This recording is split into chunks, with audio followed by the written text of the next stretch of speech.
Greetings and salutations, and welcome to another episode of Watts World.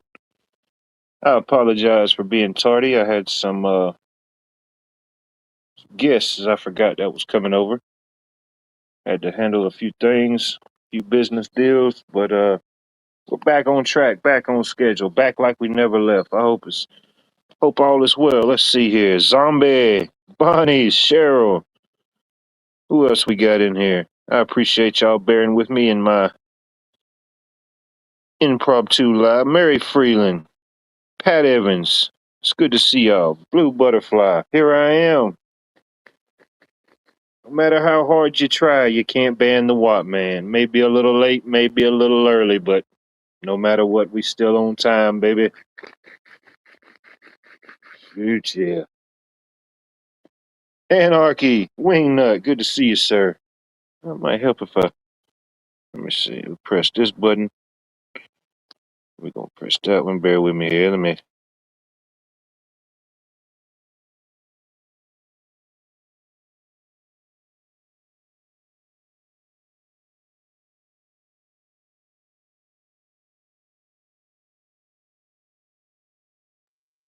I know, right? I got a little sidetrack.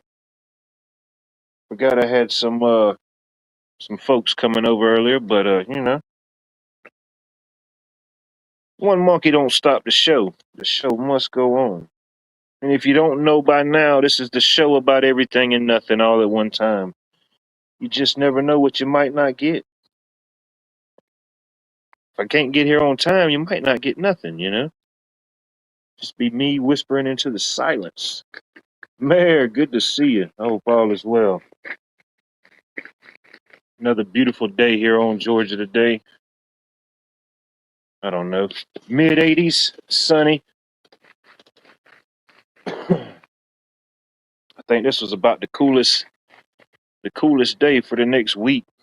I think this weekend we go back up into the 90s, and I think next week is 90s. Let's see here. Oh, we got absolute all out chaos in the back rooms, y'all. Stand by. Zombie. What's up? Evening, sir. How are you?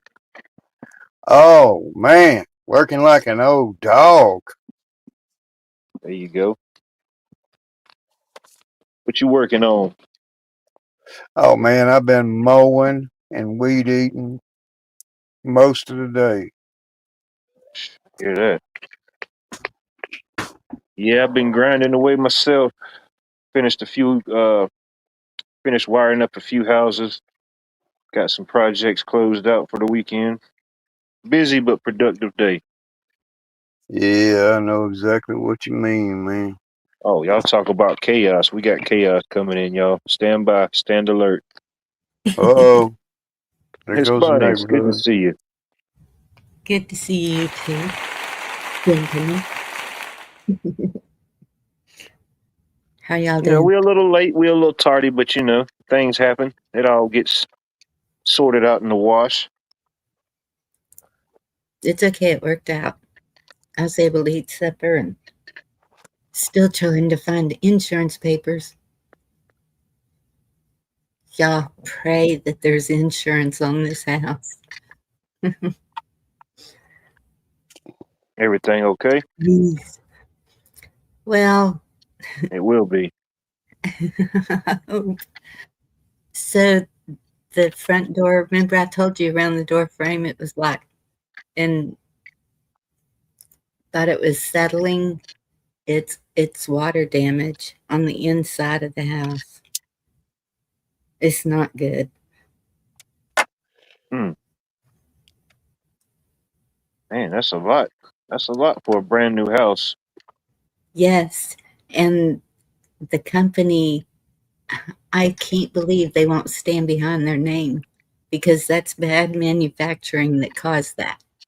That door frame was not put in right or something.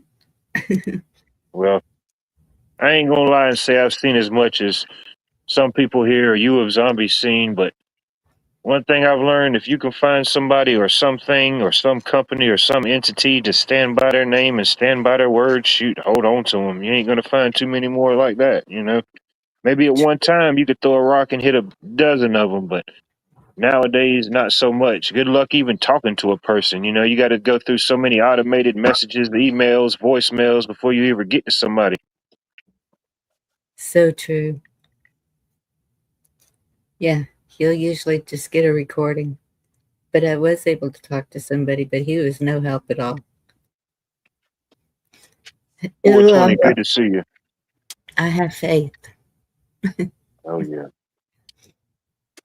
What you need is a husband-in-law. I know.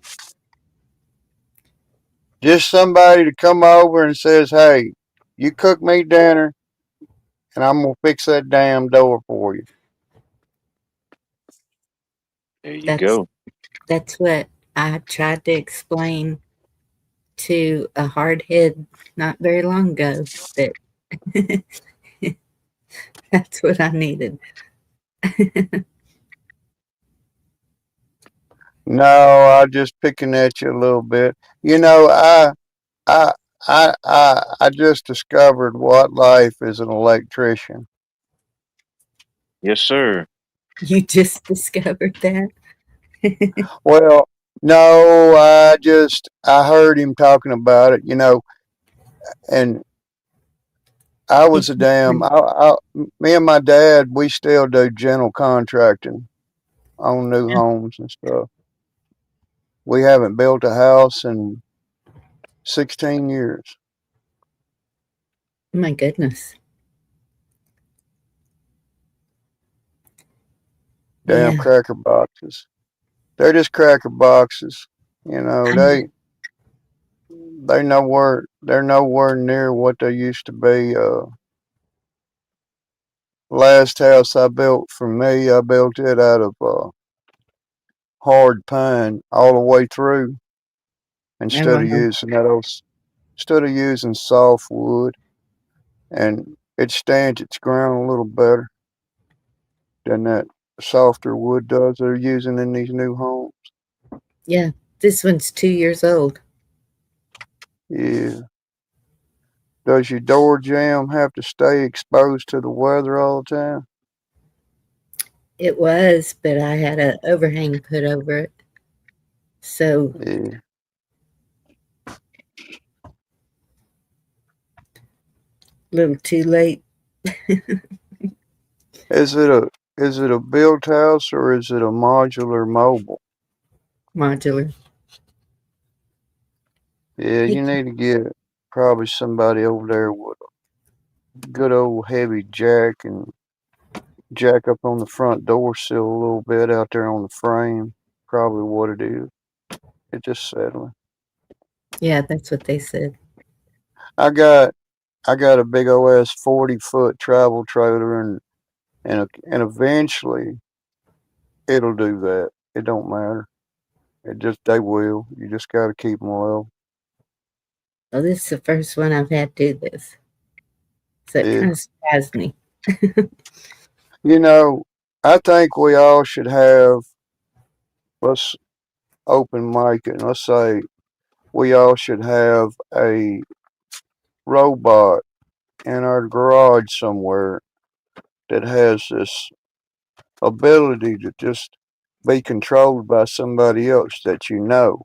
See, like, you could say, hey, I need you to come over and run a wire. And then you say, okay, I'll be on over there at 9 a.m. And the robot just starts up and it's got his little face on the screen and he's just drilling holes and pulling wires and figuring shit out, you know? No. Why not? No robots. No. Well, dang, that's what I was going to get you for Christmas. I'll take it back. Back. Do y'all not like robots? Not at all. What's up, around here, we just call those apprentices. Just let the apprentice do it, you know? They got to learn somehow. You know, the one I thought I wanted cost like $14,000, and all she can do is just bat her eyes and run her mouth. Dang. So I just gave up on it. You can get that with a regular woman. Yeah, you can Yeah. save 15. Well, I don't know. Depends on if you get married. You might come out cheaper with 14 grand. Yeah. But yes, Oh my it's goodness! something else. I just seen a It's headline. cheaper to marry him than Yeah. it is to try to leave him. Hey, I always heard it's better to rent it than it is to own it.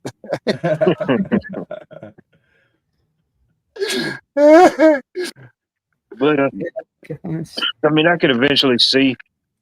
I mean, we see it now. Or versus when y'all were coming up, teenagers, young adults till now. I mean, you've seen certain things come, certain things go, certain things get replaced.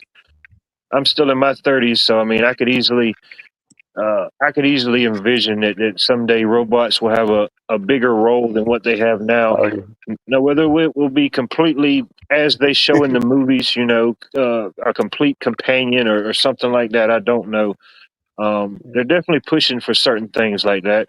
Um, Now, I'm not opposed to certain robotics or certain things helping out, but ultimately, some things just need the human touch, the human mind, the human Oh, touch, even as flawed and as, uh, I don't know the word that we can be at times, certain things still need that human element. yeah. Absolutely. That reminded me of something I was thinking about today. Uh, like you say, you're in your 30s, and whenever I was back in my working style days, I always had been brought up inside a machine shop, to be a machinist, to make things out of steel and make machine parts, no matter how big they are. We worked on some pretty amazing things. And I got a buddy just down the road. He's inherited a machine shop because his dad's retired out of it, and he got handed it, and they fixed the cylinders for the big hydraulic cylinders that goes on a port down here in New Orleans that actually is capable of lifting a submarine up out of the water. Oh Hmm. wow. See what I mean? My And uncle used to run a CNC machine. yeah, Yeah, and AI does that CNC better now, doesn't it? Yeah, I mean it's Good to taken see you, over. Hell yeah. Joe. AI's Good taking over evening, good morning. everything. Oh, I'm And all up. yeah, I'm all up. I'm all up for the robotics and I'm all up for the AI. Do you know why? Human error. Fuck that shit. You know what I mean? Let the robot kill people now. yeah, for real. For I real, for mean, real, for real, for real. And it saves they your had, sons and daughters having to get called up to do it too. Because they could just like fly drones with the Xbox pads do. Big up the AI yeah, guys. It's like Call of Duty. Isn't it? You can serve from your own porch. yeah. They well, had No, but the, that's the beauty. No, but look, that's the beauty of it, isn't it? Right? We can all bitch about losing jobs, but here's the funny thing. Yeah, that's what happened when the tractor came. What you really should be doing is make sure you got UBI. But then again, the land and the free, we wouldn't give the UBI, would it? Nah. Know what I mean? Like, rather than bitch yeah, about what's coming, why are you doing nothing to safeguard your future? Because talking on YouTube, believe it or not, right? You're just feeding the algorithm, which is the same AI you're saying is bad, right? yeah, You do actually realize the economy that you're selling plus the two-facedness, or is it? I'll take pleasure in gutting you, bar. That you want to be an Alabama hick and I pretend it's think not we're happening. all securing our future here. Oh, And right, because you're going to get monetized and you're going to get 30%. no What then? monetization. All right, okay. So how are you stopping AI coming in then? What are you doing? Are you burning down the flock cameras yet? Are you stopping anything happening? The answer is clearly no, because it's happening, and you think it's not. We're doing what we Listen, can. I'm just being a realist. You can live in fantasy land all you want, but the Tooth Fairy's no real. And by the way, it was never about bunny rabbits and eggs. It was about the pagan goddess Ishtar, sex and fertility, because they were at it like rabbits. And at Christmas, oh, big up Horace, because like after that orgy 9 months before, if you were born 12 days before or after, you got your fritz slit. That's why it's baby Jesus, because it's no Christmas's birthday. That's like March, bitch. Innit? So anyway, what are you stopping whilst continuing on with the same celebrations, bitching about what's happening, whether you're doing anything or not?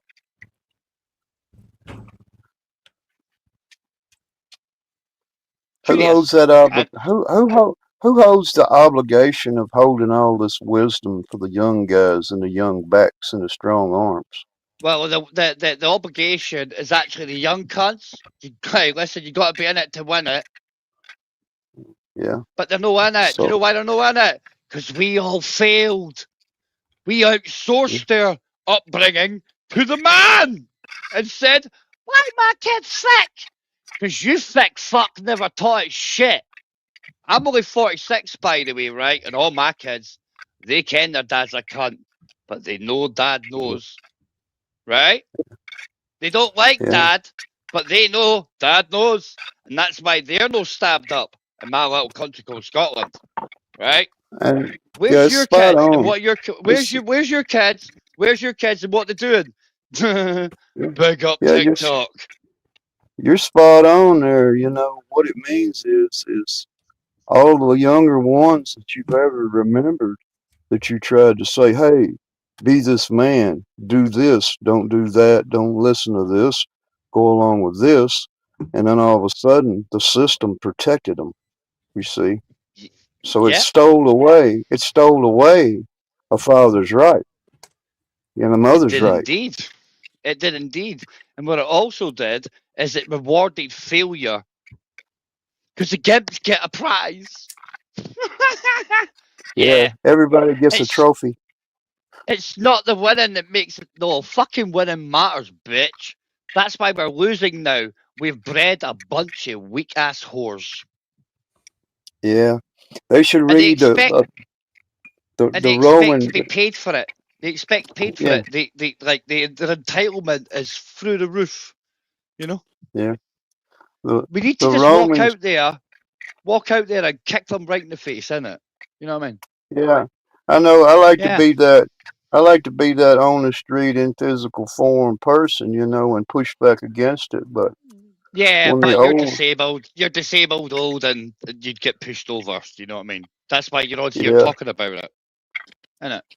It's a bit like Joe, teachers, so I innit? mean, Joe, It's a bit that like is it's a bit not it's a that it's a is bit not like the reason, Joe. but it's a Excuse bit like me. teachers, guys. It's a bit like teachers, right?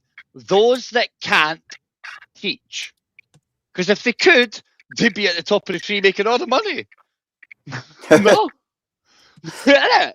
Those that can't teach. Did you remember? Did you learn from your teacher? Or did you're living off the same thing you were taught by somebody that can't? Innit? yeah, I was 100%, guys. brought up. 100%. You know, I was brought up in a different way. I was only allowed for school till 12 noon, and for the rest of the day, my experiences took place outside with my hands on some work and being taught a different way. Reading and writing, you know, is essential. But That's your a good. hands is That's a I'm good. sorry. It's a good thing for people. For people that aren't too bright, you give them vocational skills. Yeah, make them joiners. That's basically what you're talking about there, eh? You got the reading and writing. When it came to the math, you were out there fixing shit when the bright yeah. people were doing the math. That's how it You're the used to boss. work back in your day. No, I'm not the boss, but I'm assuming you're No, in your that's not what I 60s, started to 70s. say. I'm assuming You're, you're in your Joe, what 60s, are you 70s. doing? So that was a Sorry. different type of schooling back then, when you had vocational schooling. You Yeah, don't it listen, doesn't do work you? like that anymore. It doesn't work like that anymore. he would just get put in the corner and made to wear a dunce fucking hat, and that's wrong. Yeah. Yeah, that's why they say, "Oh, we need specialist skills." No, we don't. We need to bring back apprenticeships, and we need to bring back the people that don't get caught in the repetitive shit because you've got a different mindset. The opposite side of repetition, yeah, creativity. That's why you can fix shit. You can fucking understand it. You don't need a map. You'll figure it out. But when it comes to the keep to the left, repeat up, regurgitate upon command, that ain't good for you. You get what I mean? Yeah? But that's why we Yeah. used to have vocational schooling. We would catch people at a certain age group, like you said, around about first year, second year here, 11, 12, 13-ish. And if you weren't good at certain type of things, they would take you away and you would be that apprenticeships. We don't have that shit anymore. We don't do that type of learning, which is why we've got silly robots. That's why I'm like, bring on the robots, because the humans are the robots right now, and they're shit at it. That's why we're all feeling the heart. All these robots, you're like, well, we need the human touch. Look at these NPCs, robots that are controlling the world. There is no human touch with them anyway right now, is there? Bring on the AI. At least it'll make sense, hopefully. You know what I mean? You know, they say that the old Mother Earth will assure you to the human touch, which means that when it gets beyond where we have to depend on machines to grow our food and our grains and feed our children, then we're at that mercy. You know, so they're stabbing along at that to try to bring in automation, you know, this green agenda, the robots can do everything while the humans do what? You know, what do the humans do? Did they get reduced back to 500 million worldwide? You see, Well, so if you look at the movie Disney Pixar made called WALL-E, we just get fat and live in space. yeah, Hey, come on, because that's basically what WALL-E is, what you're talking about right now, isn't it? it could come to that. No, it could come to Terminator 2. And if it comes to that, it comes to And the Matrix. what You could I be mean, Neo. I mean, if you look at the broads and look at the dudes out here in the world, you know, well, say we're a little more on the broad side than we used to be, you know. Oh my goodness. Do you think that? Do you honestly think that, right? But if that was true, then all the way throughout history, why do we have porcupine males? Always. You know what I mean? Right? Look, even the pagans were doing that dirty shit, right? I don't give a shit, Yeah. right? Look, each their own. Listen, if you're Christian and you're into that, I'll just ask you one question. How do you square that away? You got hell, bitch. But hey, I'm Christian. That's the only question I'm on. I hear a lot. I hear a lot of like Christians going, Yeah. I believe in God, right? And they quote the Corinthians to alcoholics, and I'm like, yeah, but you're gay. How'd you square that? Right? It doesn't make me homophobic. It just means I'm inquisitive to the point. I'm not touching you that way. I just want to get how you square it. No bend over, right? You know what I mean? Because they Yeah. can't. Because I there's mean, not one Abrahamic book ever. I don't give a shit if it's Christian, Jewish, or Muslim. Not one says it's okay to get bummed. You're all going to hell. Any book. You know, that reminds me of a really good story that I'm not going to tell at this particular moment. But anyway, at any point in tonight's broadcast, you feel any point of at any point in tonight's broadcast, you feel any form of discomfort, displeasure, irritability, irregularity, discomfort, cold sweats, meat sweats, any type of displeasure or overwhelming sensation that you just can't describe. Tonight's safe word is cyborg. I repeat, cyborg. All I'm going to say is I've only got one eye, So I'm Cyclops, not Cyborg. No homo. That's all I'm saying. I just had to put it out there. You got to have safe words these days. Yep, and you told everybody how you come to that conclusion because you were given to it. You were given that speech in that bar that reminded you that you didn't want to get into it. Yep. I was shooting pool with a world champion pool player, and I didn't even know it. I was like, dang, I don't think I'm that good. What's this guy got going on? And he broke it down to me. You know what I mean? Don't That's get what so happens when distracted by the alligators that you forget to see the swamp. You know what I mean? I know, What- but that's what happens. That's what happens when you end in the wrong place with Strickland, isn't it? You know what I mean? Oh, He no. will show you. He'll show I you the was at the money. right place. It was just at the wrong time. I was there a little early. Sometimes you could be at the right place at the wrong time, or the wrong place at the right time. It just, I don't know. Some things are just meant to be. Yeah. Like for whatever it's like worth, like yesterday we was wiring up this house, finishing up, and the property behind it. The guy, I've never met the guy, but I can see his property. He's got a beautiful garden. I can hear chickens. I can hear turkeys. He's got it going on back there. But I was coming out front, loading up the truck with material, and I see something just start moving out the corner of my eye. And I looked, and it is the most beautiful, most majestic, the largest peacock that I've ever seen. And I'm like, where the hell did this peacock come from? So I called my coworkers. I say, man, come here and look at this peacock. There ain't no peacock out there. And about that time it started taking off. I said, y'all go look out the back. And sure enough, he went around the house. He looked at everybody. Shoot, he hopped on the fence and went back over there. I guess the guy that's got the property I was just telling you about. But that was pretty cool. You just standing there packing up, like dang, the day was one hell of a day. Then you just see this beautiful peacock just coming out of nowhere. You don't expect that. yeah, but does it ruffle its feathers and whatnot? Because like that's what Nah, peacocks he tried to do, man. ruffle Like, mine. The natives used to call that the sight of a phoenix when you see a bird that you That's don't what I usually felt. see. It was a sign, and I was still trying to exactly figure out what it is, what it is I need to acknowledge, or maybe it is I need to see or go through. I did kind of think that maybe so much not as the phoenix, but maybe just like a sign or like an albatross in a way. see because it Okay, didn't ruffle its feathers up, right? See because it didn't listen. ruffle its feathers up. Are you sure it was a peacock and it wasn't just an emu? Maybe next time. Listen, I'll do it. it All right, was a go ahead. sign. It was a sign. Listen very closely to the words that are coming out of my mouth.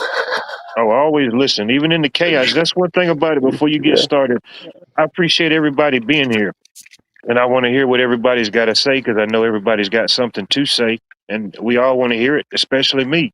But we can't hear everybody if everybody's talking at one time. No, not pointing any fingers, but yeah, I yield. I'll mute myself. No, we ain't got to mute. Everybody's got something awesome and amazing to say. Everybody wants to hear it. It's just we can't hear it if everybody's saying the thing at the same time.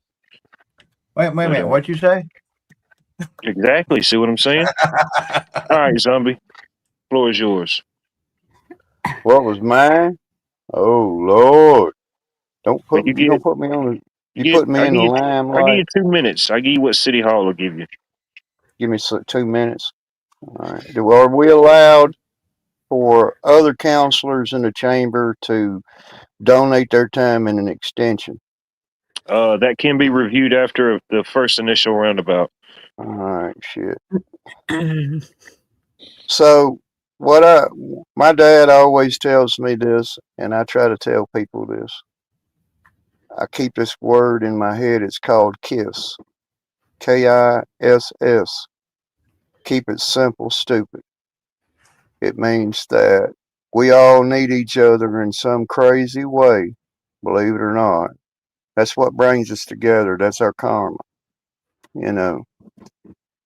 Whenever people have something to say, and, it's sort of like a person when they're married to somebody for 30 years and then they find out that they've been having an affair behind their back.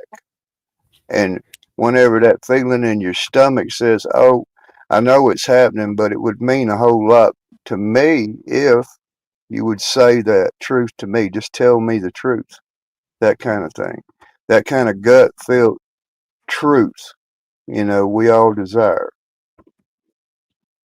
And whenever you have that gut feeling down inside you and down inside your soul, and what's going on with the world and what would people be thinking, it's only because we as people are not thinking.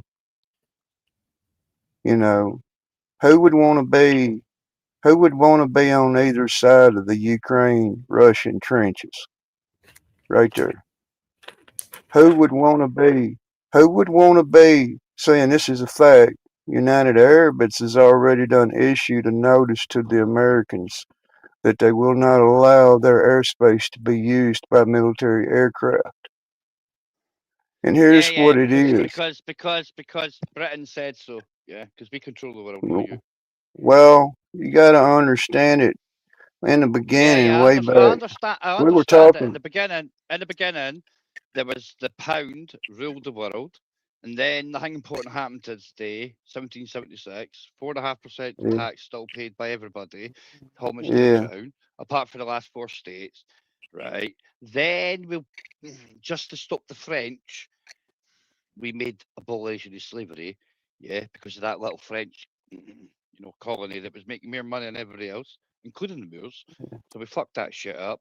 Little revolution, Napoleonic Wars, blah blah blah this, blah blah that, and we still control your country via international maritime law. Even Trump told you, didn't he? He says we need to get rid of the international maritime law, and they all went, "Oh, he's crazy." Well, it's a special international maritime law that controls Washington, because Washington's a state within the state, just like the city of London, Vatican City. And it's Washington that deprives you of your godforsaken rights. Just like your constitutional republic, right? Your founding fathers said democracy is the founding fathers said democracy is repugnant to free men. It is a king's way of control. But you now, according to every one of your presidents and joint chief of staffs, Here's the thing. You're exporting democracy around the world. Now, Whose democracy are you exporting as a non-democracy constitutional republic? Do you think it might be the UK's? Here's the thing I'm thinking about. It means nothing. Come on, because constitutional republics are not democracies, right? So whose democracy is America exporting as a constitutional republic? Whose democracy is it? It must be mine, isn't it? There is no party inside my head as an American. One, I don't see anything on either side of the aisle. And I will assure you, I will also assure you that I believe nothing that the President of this United States says. Okay, you're a Democrat. Okay, so are you a citizen? No, you see, I just got to explaining it to you. I don't stand on either side of that argument. I stand right down the middle. I stand on American ground. I'm an American. I stand on American ground. Right, okay, but are you a citizen? That's where I stand. And I take it all the way back to the independence. I take it all the way back to independence. That's fine. So when Washington gave everybody citizenship, are you one of them? I mean, what does the word citizen mean? What is Joe? Do you know where you are right now? I already said the thing, and you continue to do the thing. I'm trying to be nice, but what is the point you're trying to make here? You just. My point is. Yeah, let's get to a point so somebody else can respond, because there's 5 other people up here. Joe. My point is, if you're a citizen, you're a slave. You're living under the man's rule. While saying you're not. It's a lie. It's a fallacy. Some people just can't read the room. Until you realize it. Oh, some people are just, ignorant. I know. I'll leave. It's okay. May I? Go ahead, please, somebody. You can have an echo chamber. It's fine. Joe, you're across the pond and you have major issues there. What are you doing to stop them? Don't answer me yet, because you never stop. But there's an etiquette where you let others speak and don't interrupt them when they are speaking. When Watt gave Zombie the floor, Just saying. Joe, you didn't have to leave. You know what I mean? I want to hear everybody's point of view, but it just gets too chaotic. For me personally, it gets too chaotic when I'm trying to hear everybody. Me personally, I can hear what everything is going on, but I know people in chat or other people, it may get a little too much. Like I said before a few minutes ago, I want to hear what everybody has to say. I try to give everybody the floor. Most topics and anything's open. Go with the flow, read the room. Whatever it may be. But yeah, you didn't have to leave. You could have just, took a few deep breaths and let somebody respond. A lot of great points, but you got to let somebody respond. Yeah, you And just can't talk over somebody. Oops, sorry, Ken. Zombie, I liked you until you said broads.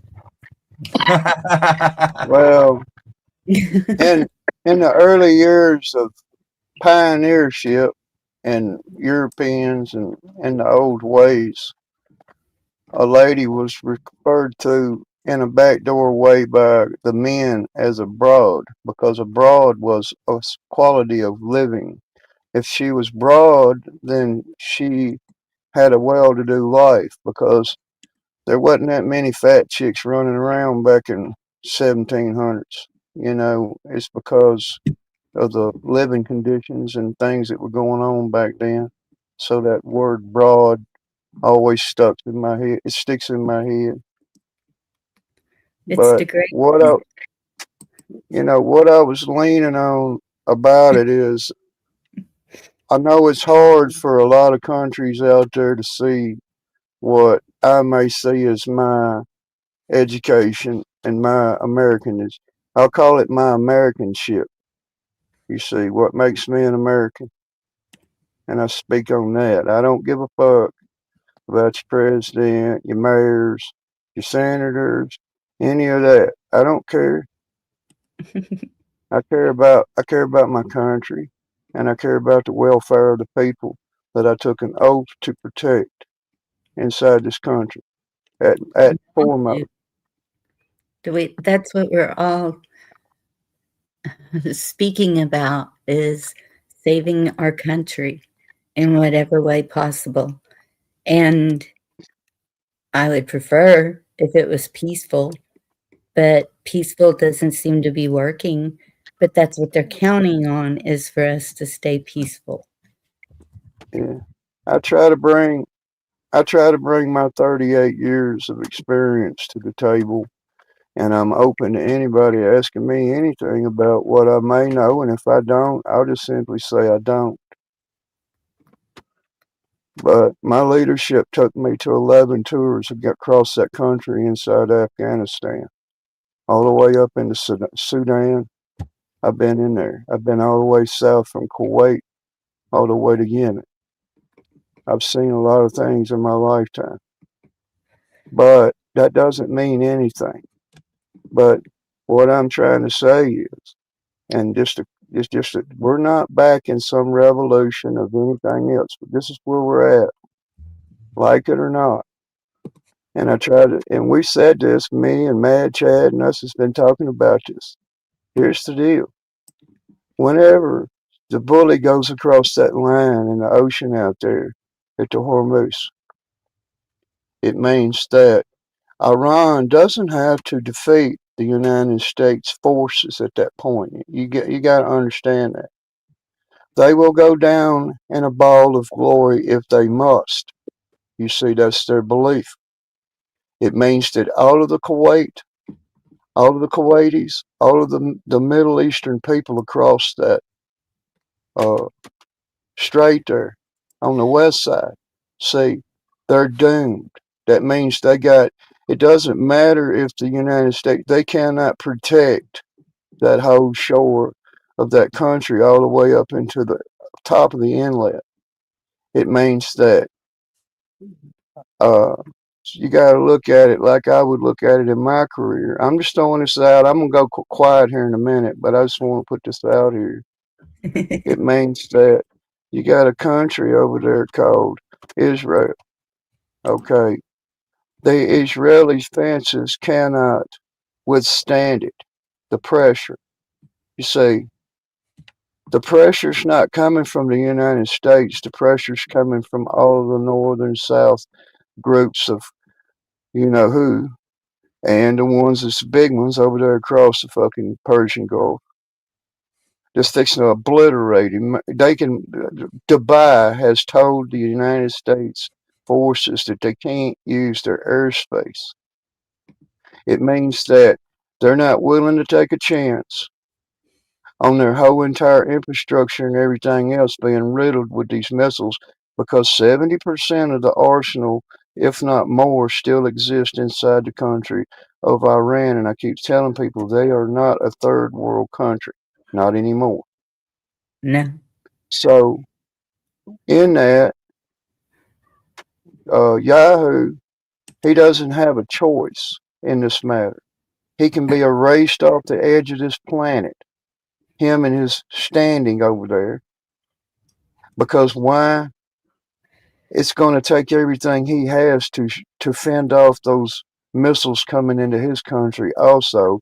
Plus, there's not, people better understand this, by the thousands of drones, by the thousands of missiles can be launched into those countries across that strait.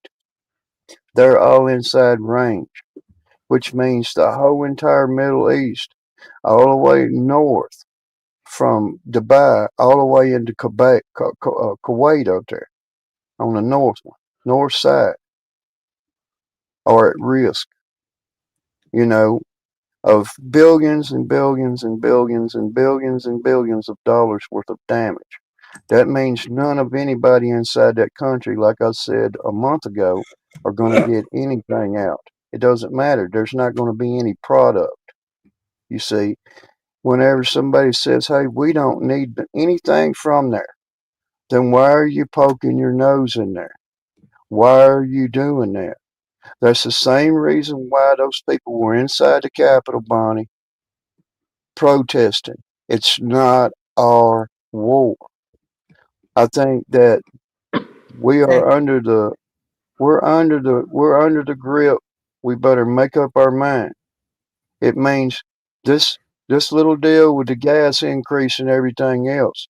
See, this is the thing what I try to tell people. This is not what your government's doing to you.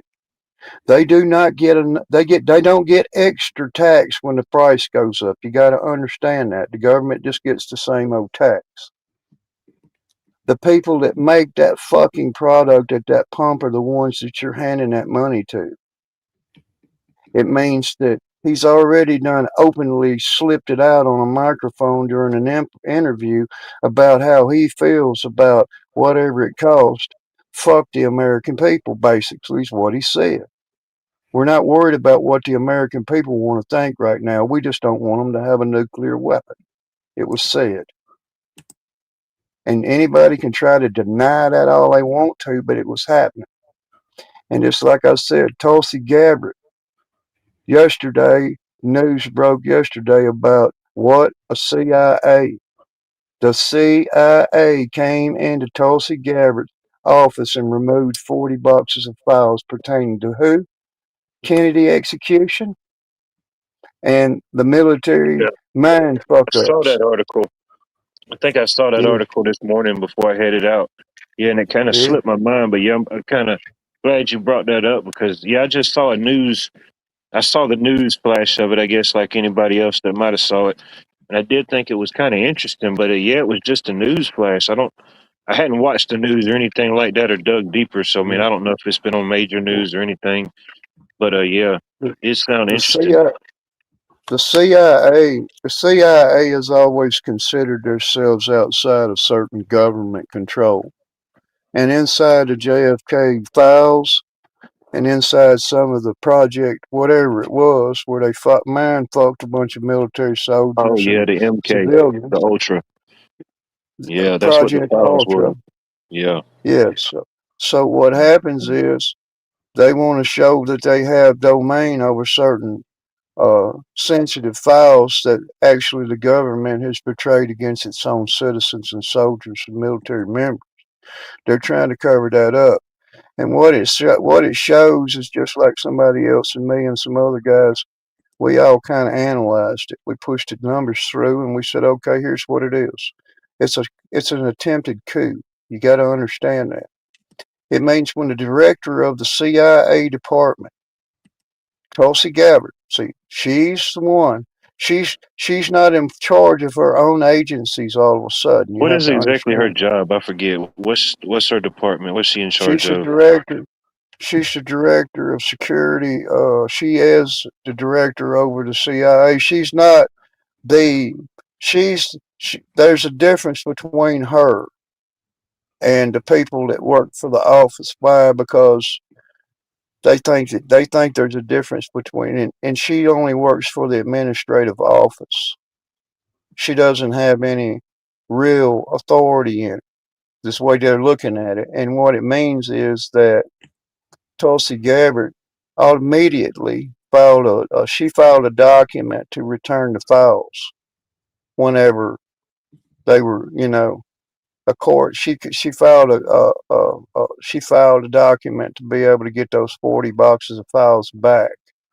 But what it Man, was it's the CIA wanted to be able to go into these files and go through them again and make sure certain things were redacted out of these files before they released the information publicly, which hmm. Donald Trump has already put a presidential order to make it happen.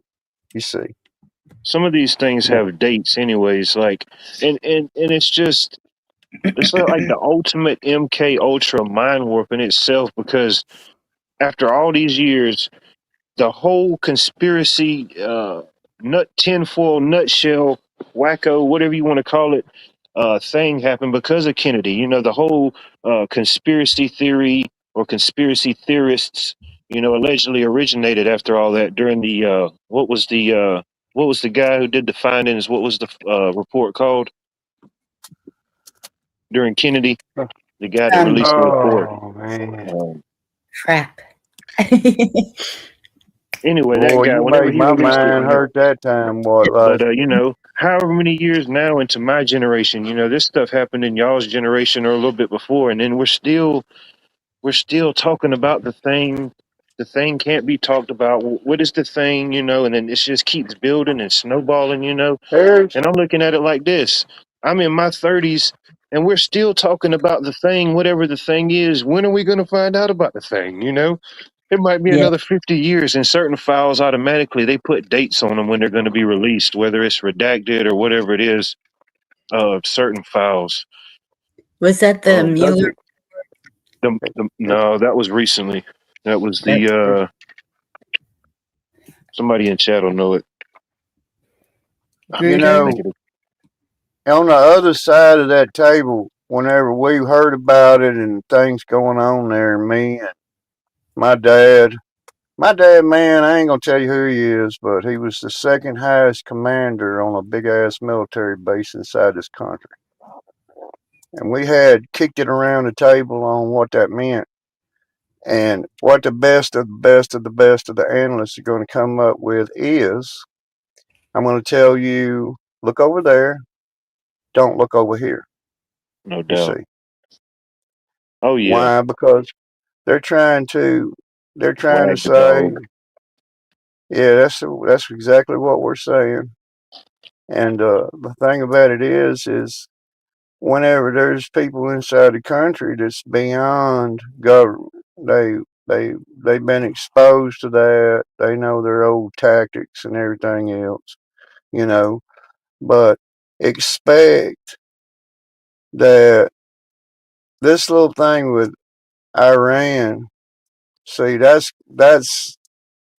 going to go away unless somebody can push through another temporary defense movement, which means that they can say, okay, we'll get another 90 days on another operation since this other operation has been come to an official end. The Yep. president can use his presidential powers that way to put forces certain places temporarily. I That's wonder what what's the, got the figure on that, since I forget the official date. Whenever the official, like you said, operation comes to an end, they extend it, whatever. But what's the ticket? What's the yeah. total I of mean, how much that's cost since then? let's go back to that word "kifs" again, and let me say it Had to be gently. in the billions. It means that here's the deal: all the oil that was coming out of that region, right in that little hole up there in that inlet, a lot of that oil was going into China, on coming from both shores of it, coming from Iran, coming from Kuwait, coming from other places. China was heavily involved in the trade coming in and out of that entry down there. Most responsible for the majority of everything that come out of the Hormuz Strait was going into China and India and and up through the Red Sea Passage on into the UK region. But you have to understand, we got the keys to the gate of Hormuz on this side. They got the keys to the gate of the Hormuz on that side, which means they are classic Iranians. The classic Iranian, let's get down to the nuts and brasses of taxes of it. They are hostage takers. One, they will take Kuwait, they will take everybody hostage under missile fire, drone fire, everything else. United Emirates says they ain't going for it, don't do it. So that's established. Now, the Japanese, Chinese industries of Asian over there. See, the president gets in a meeting with Kim Jong Un. I guarantee you, they were all around with their ears to the ground. The fact of the matter is Russia just increased all exports into China and in that region of the world by 60%. He's making money hand over fist. The longer Hormuz Strait stays shut, the more money Vladimir Putin stands to make, and who else? The United States. You see, with their massive exports going on to this day, every day, tanker ships are being loaded with UK bound. You see, massive tanks, massive fuel, massive tankers. It's all going there, and it's being loaded off the coast of Brazil, Venezuela, Mexico, and Gulf of America. It was a 42-day setback in the container ship of oil and Oh, petroleum no product. doubt. Yeah. However It many takes days it 42. takes to traverse around that whole thing in a ship, I don't know. Yeah, Days, so I imagine. whenever they're there on a ship from India to be able to load out of Hormuz Strait, that's inside a couple of weeks. Whenever that same India Ocean vessel has to traverse around the south tip of Africa into Brazil, Venezuela, Mexico, or Gulf of America, it can be maximum up to 42 days travel round trip, 90 Oh yeah. days. You're going halfway 90 around the days, world or more. 3 months. So now China is on the negotiating table right now with the United States. Why? Because between us and Russia, that's all they got. You see, that's all they got. They're at the mercy. They wasn't getting that sweet spot that they was getting from down inside the Hormuz Strait. It's going away temporarily, and they're hurting. That Yeah. economy is bleeding. So is India. So is the fucking UK. What's the So is all of that. you'll probably know, I don't really know right off the top, but what's the biggest port or what's the biggest port on the Vermouth? I don't even know if I said it right. What's it called? There's a chain of islands right up but south of Kuwait. There's a chain of islands out there, and that's the filling spots. There's a big, all the way down through there, man. You people have Yeah, to understand this. yeah, Just it's all the way because down. they got they got refineries inside that country that bring in crude oil out of the ground, purified into what? Fertilizer. Put it on a fertilizer conveyor belt and fill up a big ass cargo ship with fertilizer. They got plastic pellet factories. They got all of that shit inside. There's estimated at any normal time there should have been anywhere between 2,500 and 3,000 ships inside that Hormuz Strait up in there. You Any see, given time. any given time. That's a lot. And they load steel, they load fabric, they load everything, polyesters, everything that's being made off of fucking crude oil, all the Massive plastic cargo products. ships. Yeah, yeah. And that's what I'm talking about. Everything that's bound into China to be sold on the open market, to be anywhere. These big Pakistan, you see, all of that, man. Yeah. You're talking Oh yeah, shit. crazy, Crazy number. crazy. Yeah.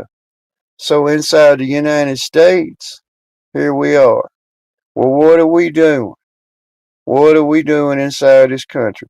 Oh, we're charging people $4 more or whatever on a gallon of old gasoline when we're putting millions of barrels of our own crude oil on a fucking boat and selling it to somebody else.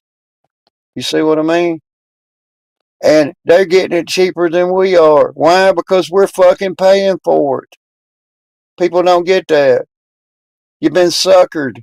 You've been suckered by billionaires and trillionaires and the oligarchs. That's how it goes. Yes, we do get that. We know. So in that, I'm gonna bring my little conversation to let somebody else say something. But in that, I said that one time. I spent 38 years in the service of my people inside my country, not with the government. I don't serve the government. Fuck the government. I served my people like I was supposed to, like I'm supposed to. Anybody's supposed to. What else are you gonna do? You know, let the thieves take everything you got. You know, to let them go ahead and put you in jail because you don't have a place to sleep. Let them do that. Go ahead. You know, let them let them let them keep talking about your neighbors. Let them keep talking about people. Criminalize people inside this country that are completely just fucking innocent. You know, just criminalize them because somebody's got to play the fucking good guy and the bad guy. You know, it's old as a hill. It's the oldest fucking rule in the book, and the American people out here keep falling for that shit. And it's like I seen traction on something that was being talked about through some other networks. It was about removing the license plate off your car. It was about some things, you know, because something's got to be gotten to the attention. Something's got to get our real voice in front of some people inside this country. Fuck all these fucking employees sitting up in their big fancy fucking buildings up in fucking Washington, D.C. I'm talking about the Americans, us, we, the people. See, and that's what they meant in those documents. And somebody says, well, what do they mean, we the people? That mean Thomas Jefferson didn't consider himself any different than any person outside of that building when he walked out of it. He was the same as anybody else. Why? Because he didn't need a fucking armed guard and a helicopter and the fucking, you know, he didn't need all this protection around them. They lived a normal fucking life because they didn't create enemies. I'm sure they had enemies. But the fact of the matter is they didn't have that many enemies. They lived their lives in peace and stayed in their position.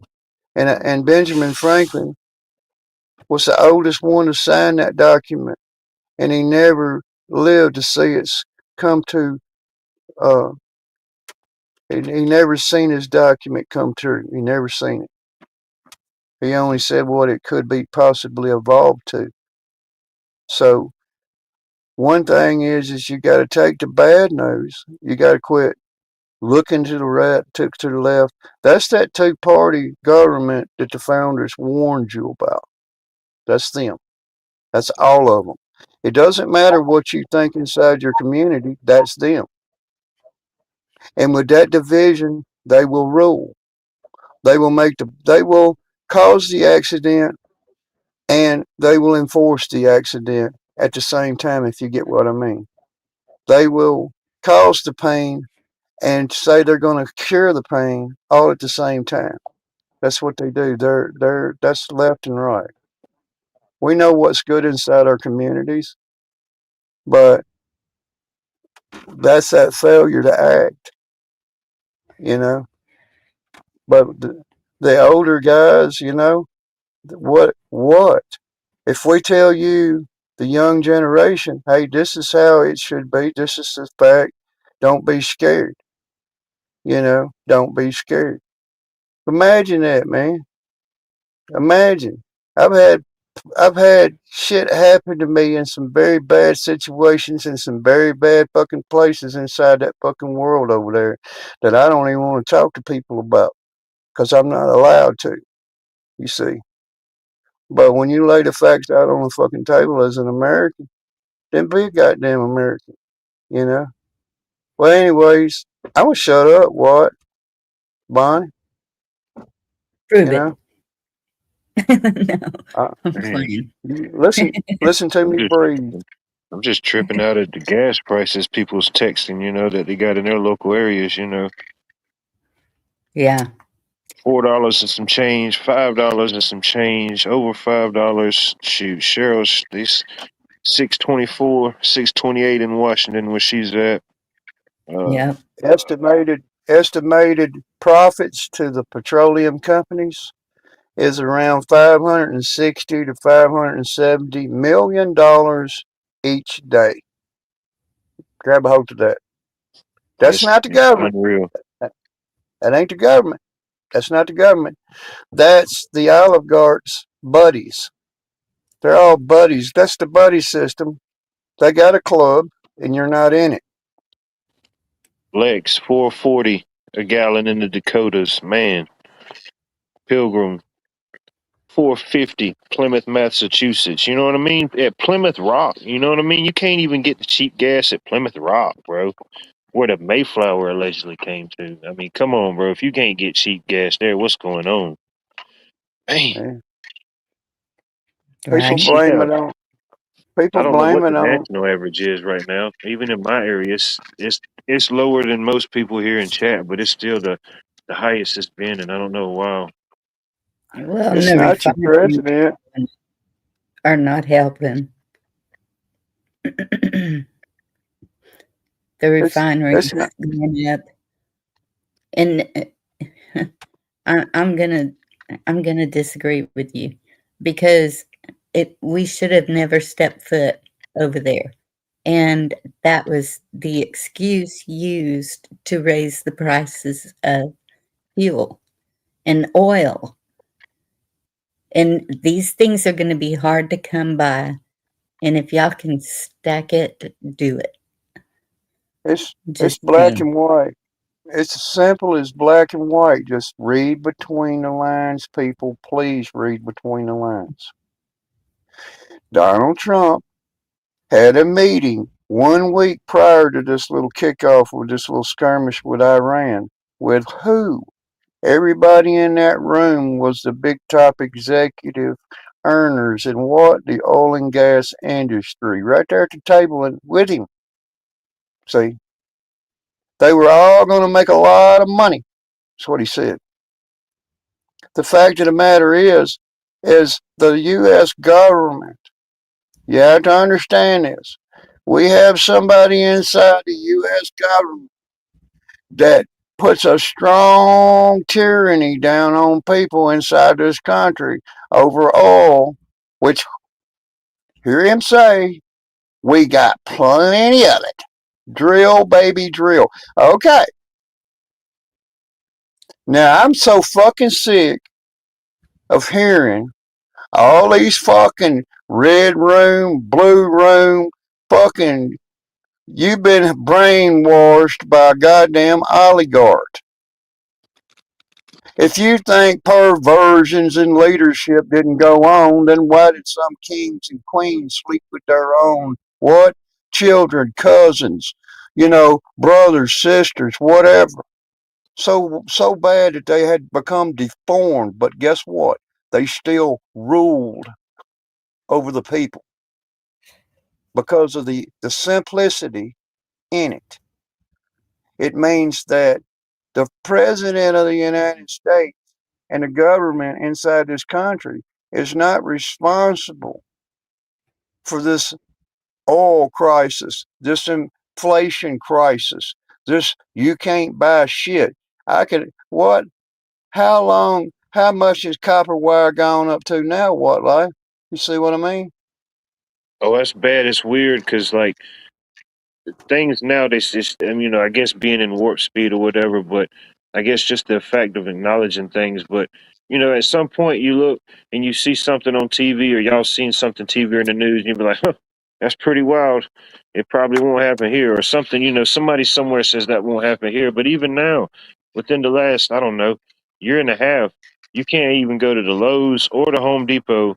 They've got mostly all the expensive breakers locked up. They got all the wire locked up, and then it's bad because it's like a trap. Because the only Yeah, button on the electrical aisle is down there where the wire cutting station is. So when you press that button, it says customer needs assistance in the wire cutting aisle. Customer needs assistance in the wire cutting aisle or the yeah, cutting section.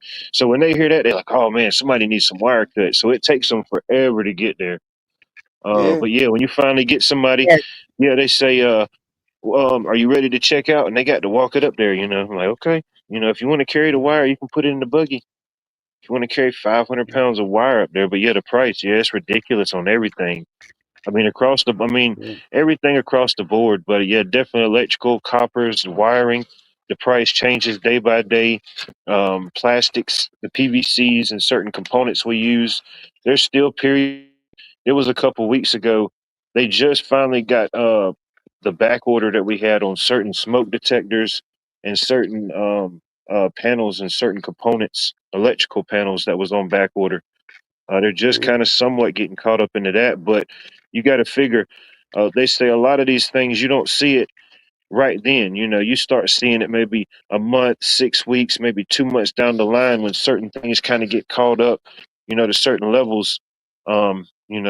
Some things, some prices change. Yesterday's prices aren't today's prices on most things, but yeah, you start getting bottlenecked. You start getting, I don't know, so many weeks or so many months in, and you start definitely seeing a thing coming into the summer months.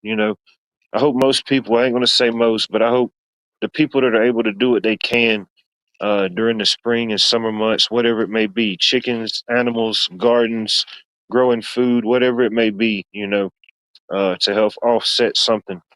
Because I know no matter what, all everything that's happening, the situations, Ukraine and the Russia, whatever's happening there, the Iran, yeah, whatever's happening, wherever they say it's happening, if it's happening, uh, it's affecting it. yeah, War is a money machine. It takes money to do that. yeah, I'm very yeah, young, so I didn't live through the war, or different other wars and stuff. But World War II is a good example of the different rations and stuff that they were implementing on certain things when certain things got yeah, low. Whether it can or can't yeah. happen now, I would hope not. I hope things can certainly kind of rectify and get back on the right track. But There's a I book just try to on. prepare for it. I try to get whatever I think I may need. If I don't need it, oh well. Right. There's a book I got. There's a real short book I got about exactly what you're saying, and what it amounts to is this about Rome and the Roman troops, and it was how were they able to feed 100,000 troops, and in that in their conflicts, their food was the very most important. It was the most highly scrutinized.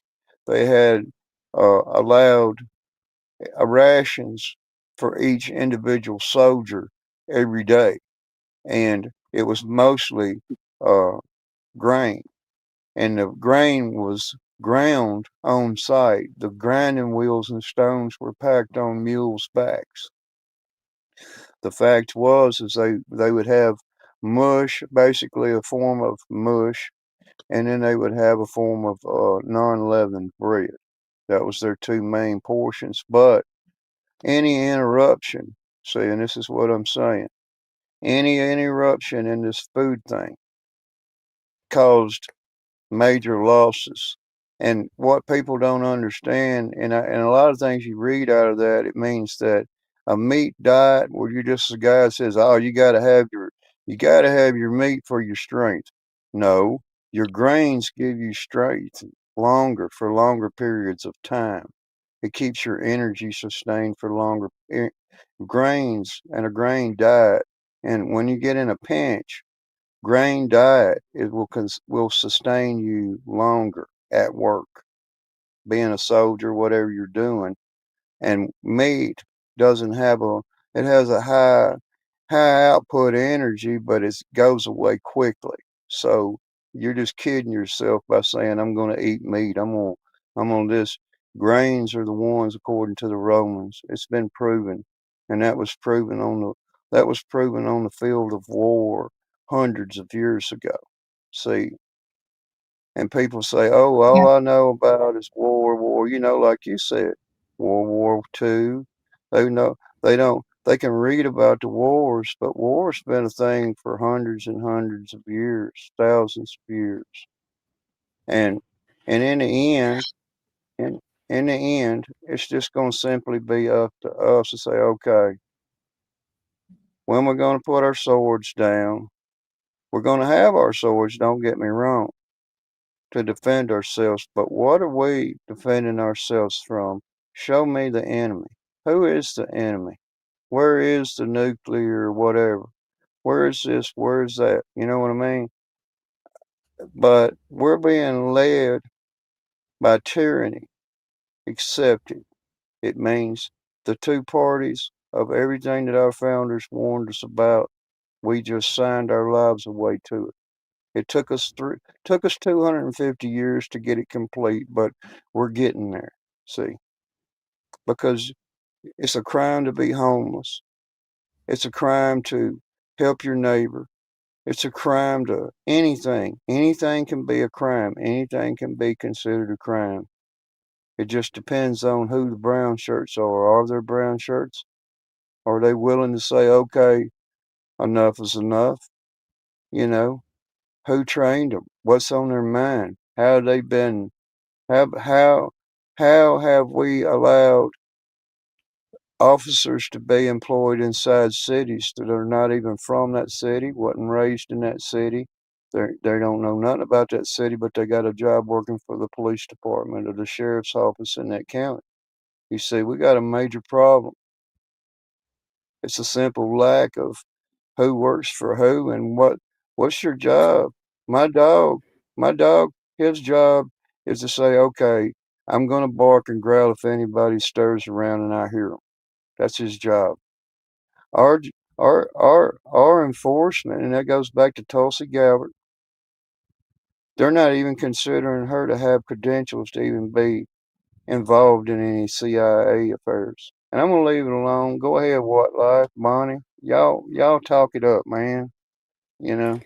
Well, I just wanted to explain to you, in the past 5 years, I have seen, just in Texas, I'll just stick to my state even. I have seen the largest dairy farm explode.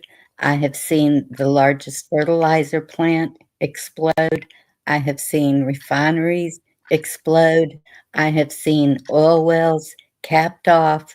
I have seen the whole southern state running out of water. I have seen the prices of everything skyrocketing. I'm seeing all of my kids can't have gluten. Isn't that what's in grain?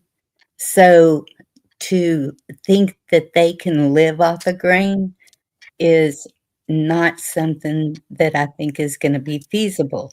So am I canning meat? Yes, you bet your butt. Are we growing vegetables? Yes, we are. And we plan to can them. Am I stocking up canned foods? Yes, we are. We are doing what we can to sustain through whatever comes next. And Yeah. it doesn't matter who's doing it because there's not going to be any penalty, no foul, no punishment.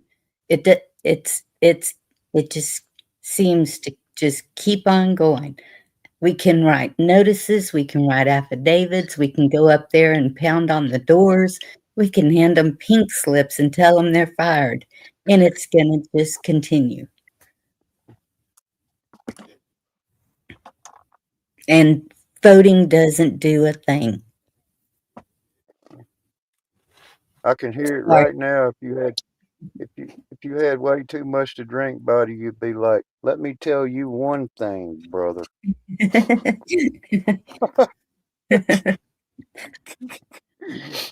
I'll I tell know it. you what. I know it's late for limbs. I seen your video, man. You put out, man. You've been doing good. I don't think nobody can climb a tree better than him in the state of South Carolina. You know, till I see it, I got to see it otherwise. And don't Man, forget all the damn data centers. you know,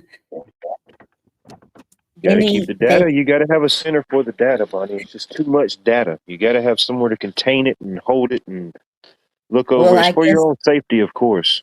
You know, it's for all of our safeties. it takes 500 of them for just You our know, state. the more the merrier. You know, if they build it, they will come. It just puts you in a sorter's line. You're in the sorter's line. You get in this line, what? You get in that line, Bonnie. You get in that line over there, and shut your mouth and don't complain, or you won't be Don't in tell the me line. what to do. And I ain't getting in the line. No, I just kind of, or even like when the 2020 happened, man. I don't know. That's about as weird as it got, really, for my area. You know, I know different areas were portrayed, you know, different what happened during 2020. We all seen the thing. We lived through it. We're still here, allegedly. But yeah, when they started putting the lines at certain stores on the floor, like really, the directional path of my grocery exchange process is going to deter something. You know what I mean? Like, come on now, this is ridiculous. You Right. actually went through the time to make the decal, and then somebody put it on the floor on every aisle. That's just too much, you know. It's like, I don't know, it's doing too much and doing nothing at all at the same time, if that makes sense. It Yeah. does, because everything they didn't make sense. Anyone with common sense. So the keypad for the credit cards had plastic over it. That didn't matter. Everybody's still touching the Still touching the same thing, yeah. plastic. Yes. And 6 feet apart, and they said, well, Oh, that man. was useless because they said the droplets can fly 19 feet. So what did 6 feet do? Nothing. And the and you could put anything over your face, and that was fine. And then Yeah. the walk through a restaurant and then sitting down in a restaurant, the whole thing was the biggest joke that I ever saw. The way that they It worked well. It did better than they expected, they say, you know, for allegedly. many Americans it did, but I'm not good at following rules. And that's probably why Zombie would never get along with me, because I don't follow rules very well. Or lines or I Keep on, Bonnie, and I'm gonna take the gloves off.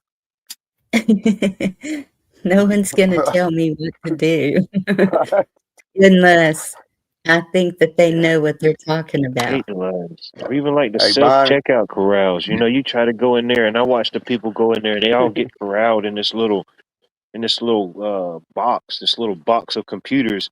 And you look around and every single one of them's got the little flashing light on, waiting for a human to come over there and fix the machine that's having some type of error. I said, man, look at these people. Now, if they give me some type I of mean, discount, I'd probably do it, but I know they're not, so I just try to avoid it. if you're young and rambunctious and you're willing to take a hit for your fellow mankind, just run up in there with a sledgehammer, smack a couple of them like really fucking hard, and then run back out. Nah, Yeah, probably my luck. That would fucking probably fix machines. whatever glitch they're having that cause them all to flicker. It looks like Christmas time in there. You know what I mean? You could play some Christmas music and it would probably sync to that little do do do do do, all the little lights flashing on.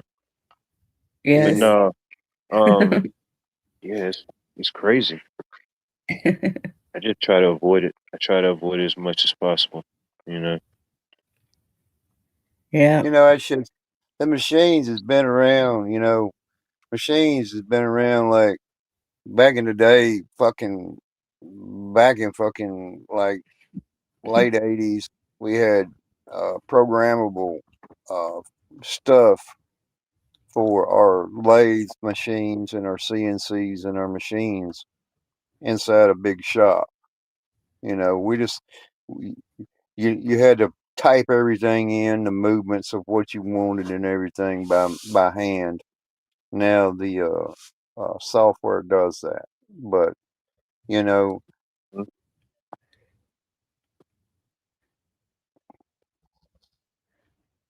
Yeah, goes way beyond the 1900s. 1900s was a beautiful time, Unfortunately, I only got to really remember the late 90s of it. But Yes, Virginia. I just I just did make the cutoff line. One day if there's ever little watts out there and they have little watts, I could gather all my little wattages around and I could tell them, way back in my day, I could eventually say that one day. I could say back in my day, and I'll tell them about the late 1900s and all its glory. You know, oh man, yeah, I hear about this fucking. I'm sorry, Bonnie, y'all, for my mouth. I slip up, but I try to be at ease about what I say these days, and that reminds me of something I wanted to ask people about if they remember back. When the tape recorder came out, and the 8-track recorders where you could actually record stuff off of the radio. And then later they came out with beta and VHS capabilities. And then you could record your favorite show while you were at work or something. It had a timer on it and nobody knew how to work the fucking timer. So then you get these fucking people on YouTube and they say, okay, copyright. Well, hold on a second. In order to pull this off, you got to go get those fucking VHS and cassette tapes and shit out of fucking places. Because I think they still sell VHS tapes somewhere, you know, the T120s or whatever they are. But every household inside this country that had a VCR at one point probably had a recording of some kind of a daytime, nighttime program, MTV or something oh yeah, I still on use their my VCR VCR. to record all my favorite shows. I love that vintage Yeah, aspect of it. yeah, you got a copyright strike against you now, what life? That's cool.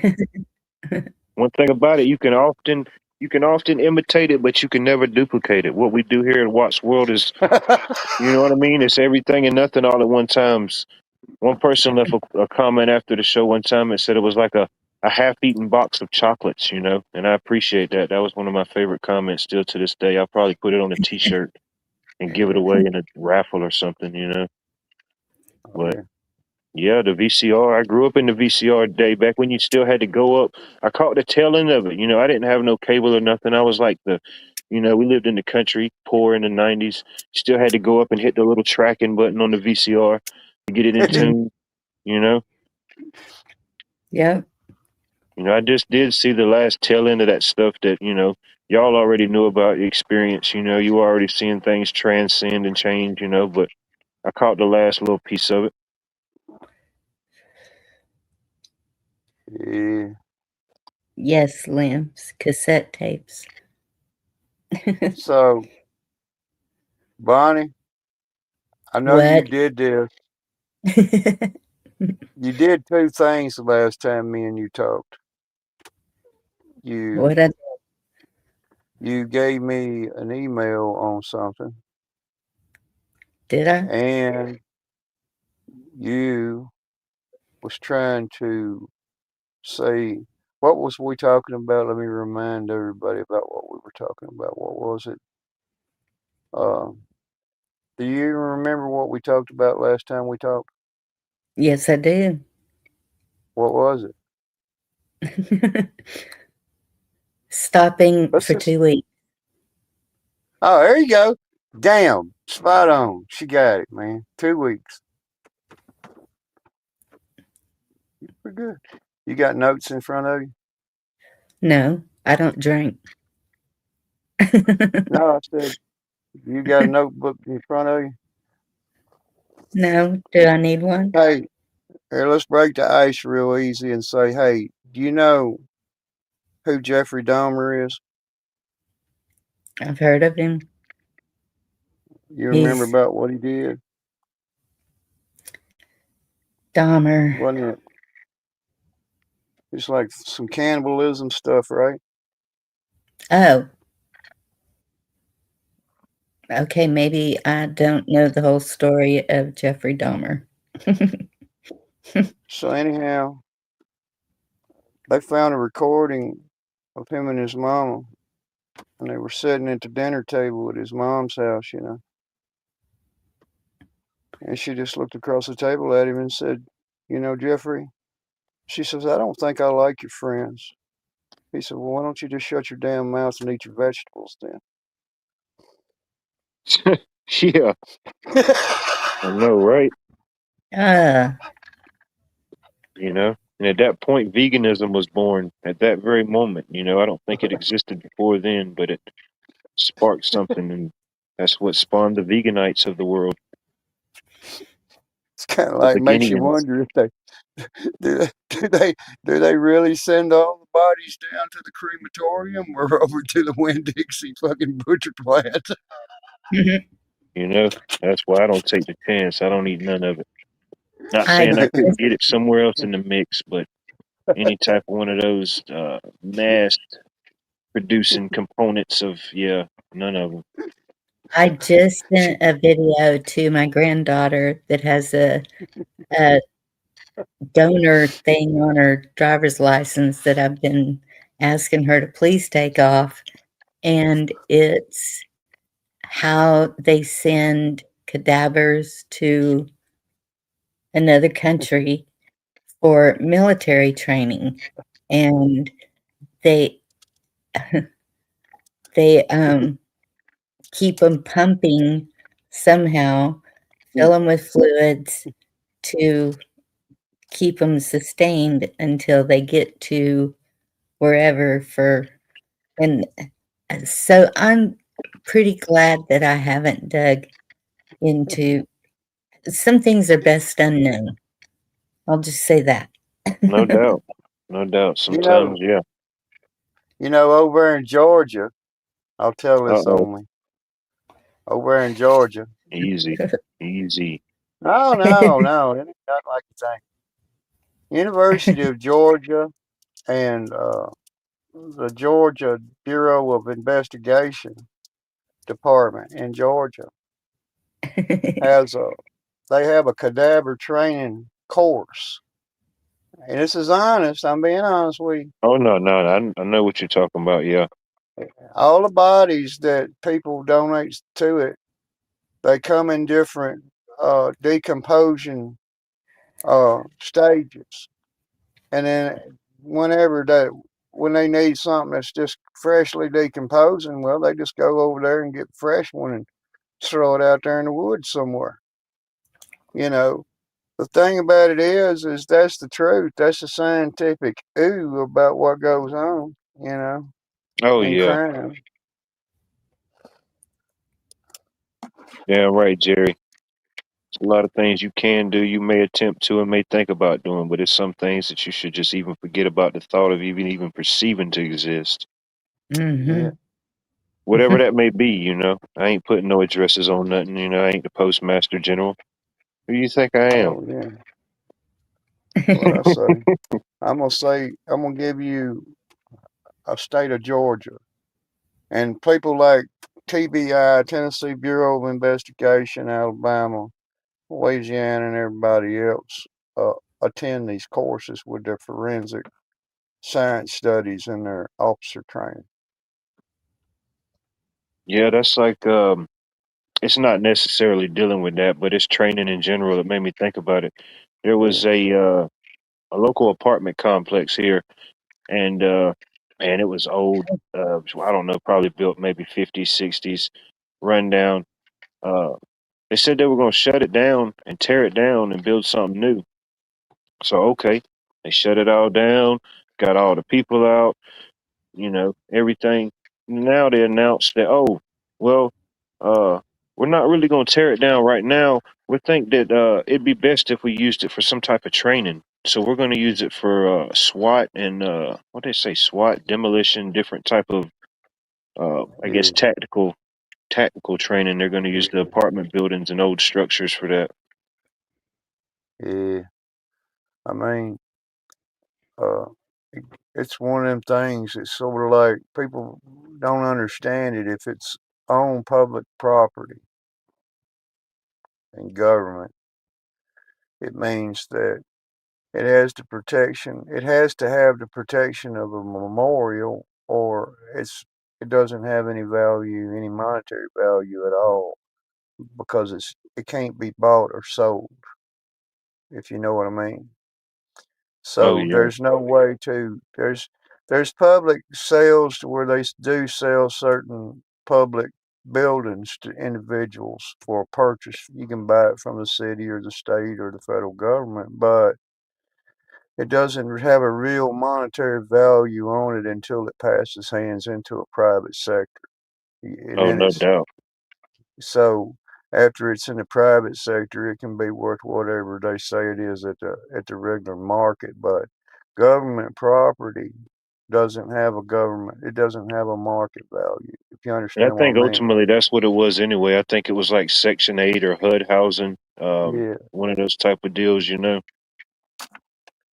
So whenever they have government sales or whatever comes up on uh, retired equipment, I mean it ain't just tanks and stuff. It's computers that come out of government offices.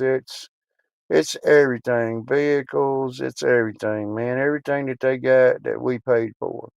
Hmm. So we get we get the benefit of buying it at an auction and putting it into the private collection of we the people. But right now I've been working on something with a friend of mine, Mitch, and some other guys over in Texas about quantitative figures, which it talks about the roots of taxes and how it's affecting Americans and people. Just it's coming. It's not a very complicated thing. It means that all of your local districts, it doesn't matter how many cars they got, it doesn't matter how many buildings they got, it doesn't matter about that. The fact of the matter is, it's just the monetary value of that property that's been exaggerated beyond fair market value, which means that one of their cars cost 3 times as much as you're going to go buy one for. You see, it gives them a way to allocate different taxations into different things, but essentially how to rip you off as a taxpayer. And the the local grants that goes into that don't come as grants, they come as bonds, and it's an investor of sales of a government issued bond is going to pay back a certain percentage based on the project, which means they'll create a small penny tax inside that town. They get a penny Oh or yeah. something. So now the local governments, all counties, that includes Georgia, Texas, everywhere, the whole United Everywhere. States, they're bankrupt to their investors. Okay. The investors are the ma and pa retirees and the people that's actually went out here and bought into a government uh, bond. But the bonds are over exaggerated. They're way over. They're borrowing money. They're selling people bonds to say public projects is being done when they're not. Investing's being done into certain things when it's not. It means that they take that money and try to pay the interest to the bondholders, the investors.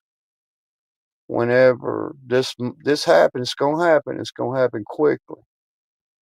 It means that all of your local districts, not big federal government or state. All your local districts are going to just simply fall apart, and the federal government's going to say, we don't have the money to bail you out on this. Why? Because you've overtaxed. You're saying, in order to pay these bonds back to pay for this public infrastructure going in, then you're going to have 4 times the amount of money to pay all this back and get square and on an even keel. Whenever it should have been allocated through a local business tax anyways, instead of just saying, hey, we're going to sucker mama and papa into investing their money in a new school project. And we already got most of the money for the school project, but we're going to take this other money and we're going to pay back the interest to the investments that we've already made. You see what I mean? So it's a Ponzi scheme, essentially. And at the top, it's the states at the top, which means that you can look it up if you can remember. It's called, it's not Songbird, Mockingbird. Just look up Mockingbird property online. And there's a guy there. He's a buddy of mine. His name's Mitch. He's a quantitative calculant. He's doctor and PhD in mathematics and real estate and everything else. And he's pretty sharp. And he's put a bill in with the state uh, Supreme Court of Texas, and they kicked it back, which means that they're not willing to hear it inside Texas because it has to be pushed up to the Supreme Court. And it refers back to the taxations of people in Texas. So that's a good battle to be fighting, is because why they have exposed all of the counties and parishes and boroughs inside the United States for fraud. You got to understand that it's a real criminal charge. The property tax code. The property tax code that you go by on property taxation in a district depends on what the district was. It means that once you say we got a low taxation district here, and then you get a bunch of people to come in there and invest in homes, and they buy these new homes, and they go through mortgage companies and everything else to be able to buy these homes because it's in a less taxed district. Then the district writes their own numbers in, and all of a sudden your property taxes go from $3,500 to $8,000 a month. And you see what I mean? You still got to pay back your mortgage too, plus interest on a property that's been upvalued. You see what I mean? The district just upvalues the price of the home, where you say, oh, I'm glad, look at this, the price of my house went up. So did your taxes, you see. But some people didn't want that. They wanted to live inside a district where their taxes on their property would remain the same throughout ownership. Yeah. But they've suffered tax increases inside a Dallas-Fort Worth area. In some of those districts out there, they've increased their taxes by 400%. You know, people went from paying $2,000 a year to $8,000 a year. People that went Yeah, from no. paying $5,000 a year, their taxes went up to $15,000 a year. And it's like I try to say to everybody, just be honest in your thinking. Just put your ears to people's conversation. It's just going to be honest, you know. And my dad says layman's terms, layman's terms, layman's terms. I go, okay. The president of the United States is not, or none of the senators, or none of your representatives of any local district or courts, or in any representation or blame for this gas and economy and the increase in everything and why everything's expensive. Their buddies are. And I'm going to leave it back with you on that one, boy. Yeah. Yeah, no doubt. It's kind of, yeah. See a little bit of everything. It's definitely happening in real time, whether you want to acknowledge it or not. What you think about it, Yeah. Bonnie?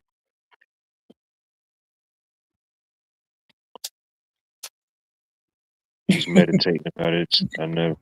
It's a lot. She's making a Yeah. sandwich. No. I don't know. The community I came from, everyone's on top of it. The mayor, the school board, the commissioners, the judges, they're taking care of it.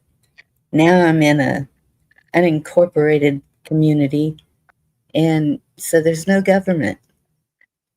But yes, there is taxes. Yes, they're going up. So yeah, I need to start working on that. Yeah. Called Mockingbird Realtors. You can find them. They're on YouTube. His name's Mitch. Yeah, I People would wrote that just down. it's such an enlightening thing to hear somebody that knows the math, he knows what's going on, he knows how to explain it way better than somebody like me would. But we're what I'm saying is it's people that have been through life and had certain journeys in life. They don't want to see anything bad happen. They try to say, okay, how can we separate these two from each other so they'll stop fighting with each other? Pertaining to the houses of government leadership. That's just don't it's everybody that receives a public taxpayer's paycheck. Everybody that receives my tax, my dad's tax, all of my generations before me that just keep sustaining these injuries.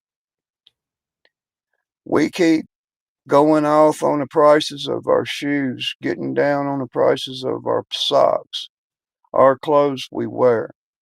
Our houses are falling apart. There's no guarantee behind any of it anymore. It's just, let's get it. The taxpayer,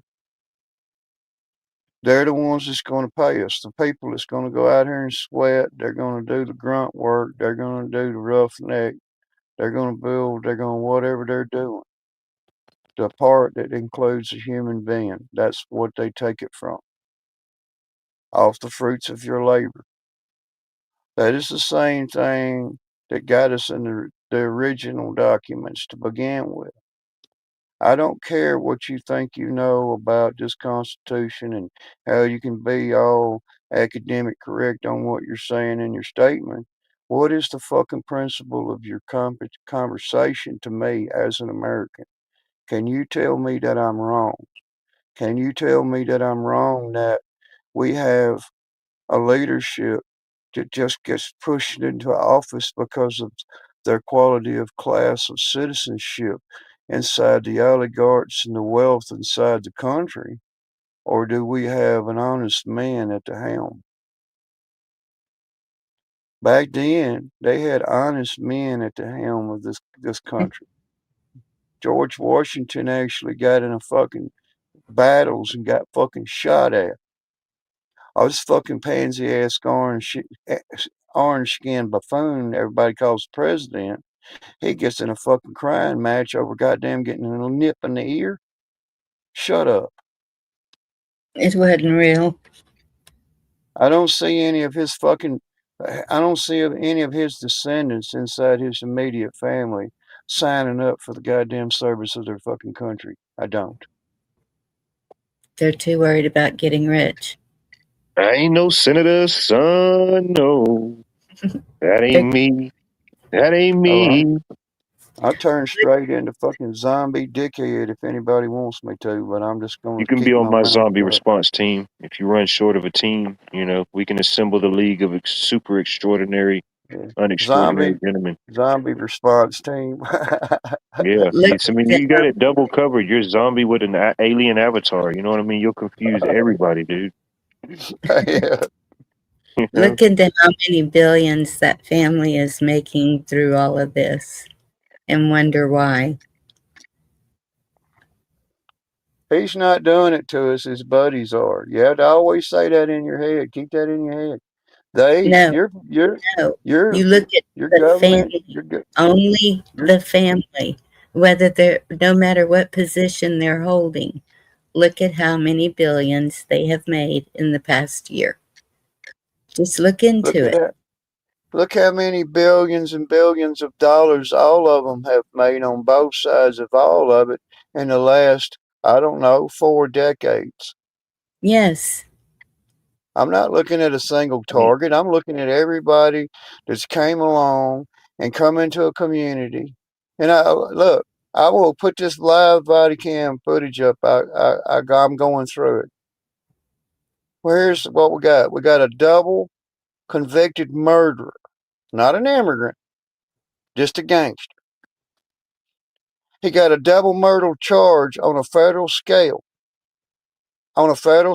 And convicted of these crimes. Listen to this shit. So anyhow, this happened in the state of Florida. Well, during this, when the DOJ, the Department of Justice, releases him to the local sheriff's department to attend a trial for the charges that had been brought towards him in a state level, guess what they did? Dismissed him. Guess what the sheriff did? Let him walk right out the fucking door. Okay.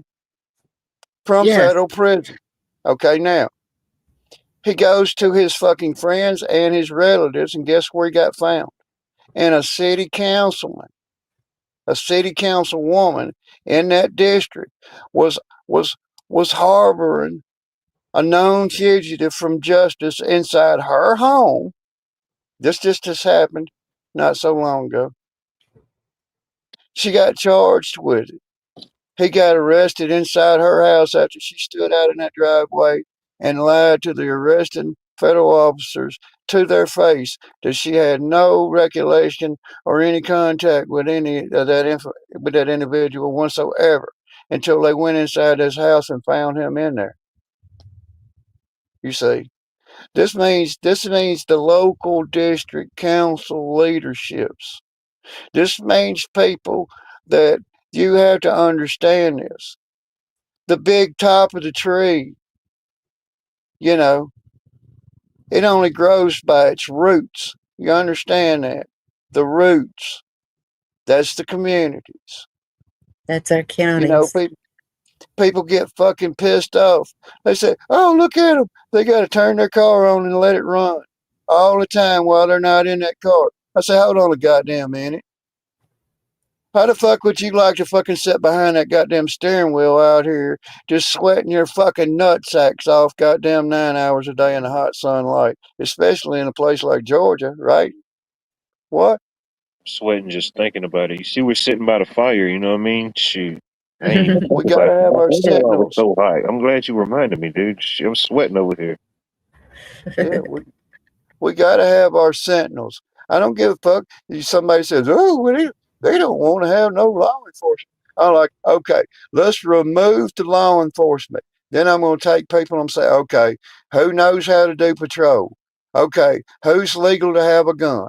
Okay, all right, who's going to keep the bad guy from coming over here and getting us now? See, somebody's got to do the goddamn job, don't they? We might as well trust them. We might as well trust the ones that we've got. I think we need to rattle the goddamn bushes a little bit and say, hey, what side of this motherfucking shit are you on, son? Are you saying to me that you don't work for us, you work for the government? I know we've all heard that before. Enough's enough. No, you're not going to push that fucking lie across my goddamn desk. It ain't going to fly. And it comes time and time again. They don't want anybody to know the fucking truth. They don't want anybody to know the fucking truth. And then all of a sudden they got this fucking, I watched some fucking more shit about this flock cam. This flock cam, they got set up on the fucking street. The guy sitting at the fucking station, a detective behind the fucking, way off, away from wherever this street is, where this intersection is on this street.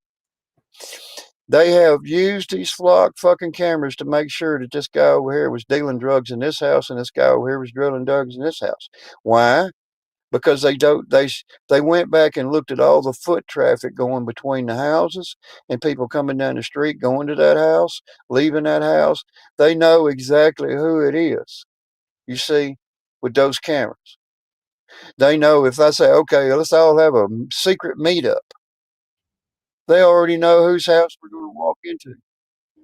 Yeah, You it see, doesn't matter if you have a cell phone on you or not now. Even if you've, just in your day-to-day travels, big city, I mean, you yeah, even see it coming to smaller cities, data centers, all that type of stuff's incorporated all into one, yeah. you know.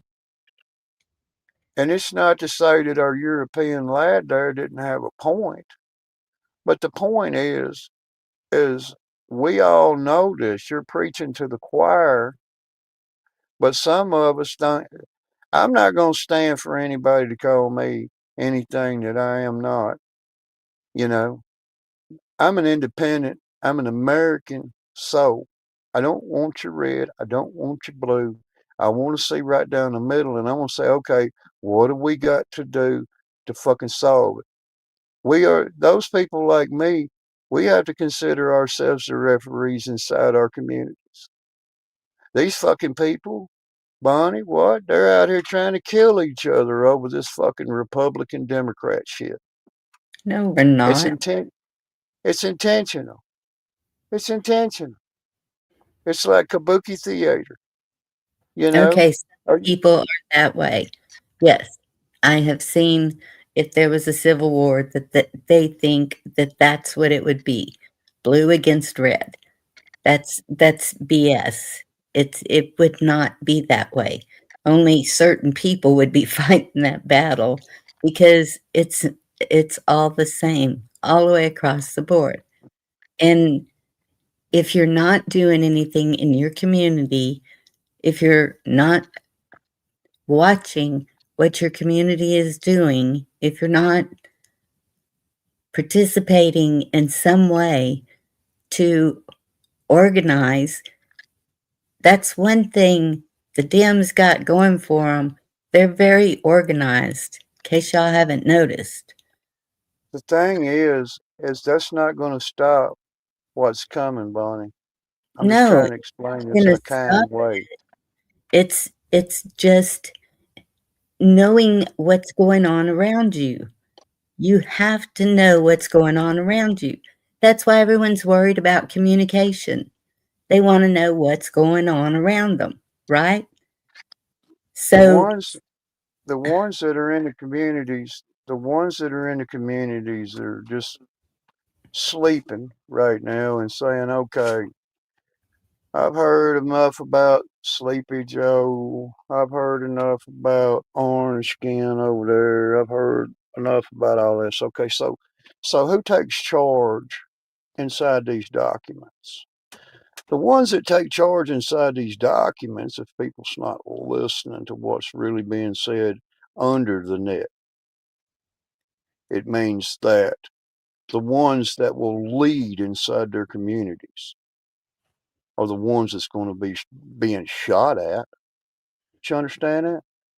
It doesn't well, matter what. that's what It it doesn't takes. matter. These older people that's outside this community that's on their way out of the working class individuals and everything else, they don't have the back, the muscle, or the breath to endure it.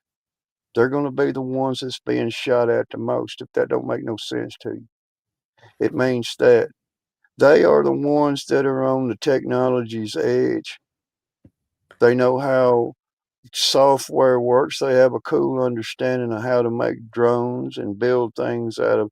We I started out in life with a rector set. It had a little bitty tiny wrench and a little bitty tiny screwdriver, and I put shit together that didn't make sense to some people. But now we have evolved, and whenever it comes into saying, okay, how are we going to combat this? How are we going to, how, if something says, well, you guys can't talk to each other no more, except for you can still make phone calls but it's going to be digitally monitored, just like down there at your local jailhouse. Don't you know that? Well, you're just so positive. I know, doom and gloom. And the thing about it is the younger generation are the ones that's going to have to be expected that the enemy is definitely going to be shooting at you. And who the enemy is, it's not who you think the enemy is. I get it. I get it. We could run through all the constitutions, freedom of religion. Okay, I don't give a shit what religion you are. Are you No, an American? through all the You see? amendments. We've already done that. Yeah.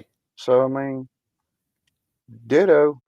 And us old people, we just got to sit around and keep talking about it and talking about it and talking about it, you know, because same as the old generation talked about it around me, it's come to fruition. You see, there it is.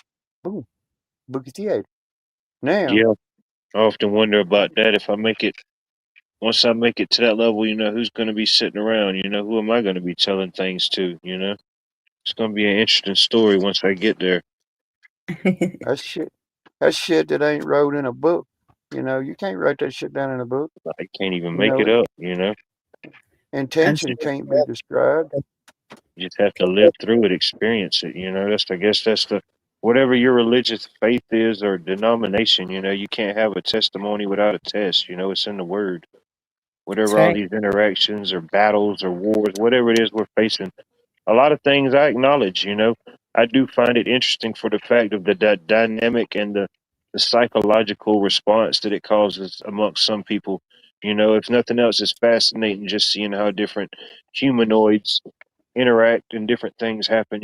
But overall, if it's something that I can't directly touch or change, I acknowledge it, but I just try to address the few things in life that I do feel like I have some direct control over. And even that, it's just all in my mind because, ultimately, there's a creator, there's something above me that's, beyond anything that I can fathom and dream up, even on my best day. Yes. And there is always that. And he is in us. Hey, I If asked this question. Rescue gave me an answer. Mad Shed gave me an answer. So, if to say you had to go work as the new leadership into the newfound government in the United States, what department would you choose to be in addition to? I mean, what is your traits of service to your country? What would you do best at? What would be your best thing that you thought you would be good at? The Department of Treasury, Mad Shad owns that one. So money's off the table. So what would you be? Like a specific department. Yeah, what would you be over? Would you be over human treatment in the country?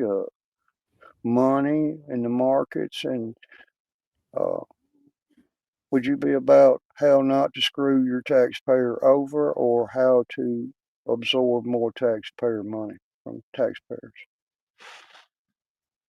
Like Senator Kennedy just mentioned it the other day down here in Louisiana. He had such elegant words.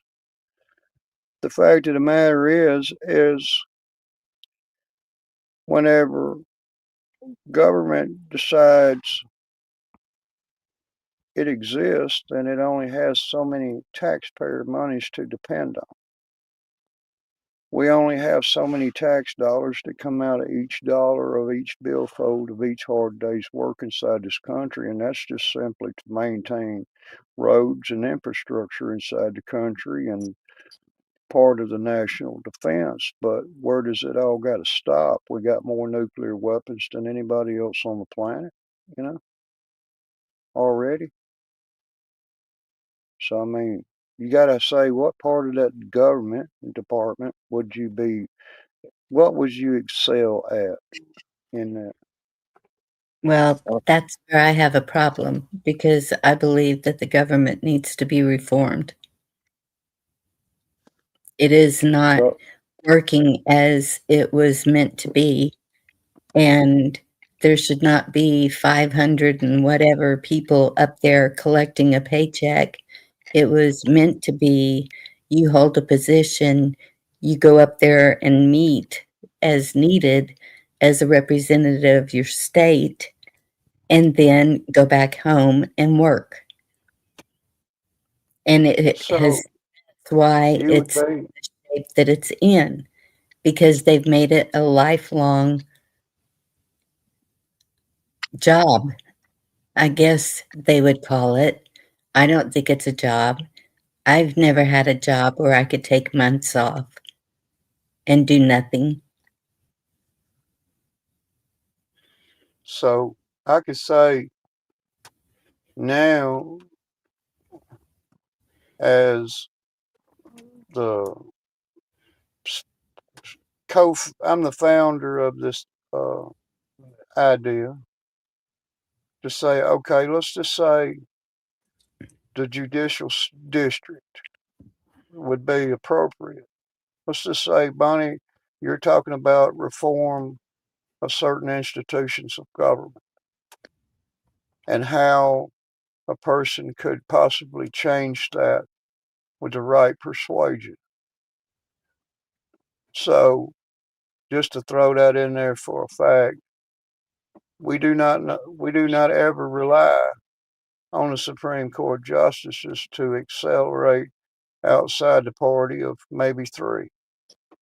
We don't need the other ones. They're just an addition to Supreme Court justices.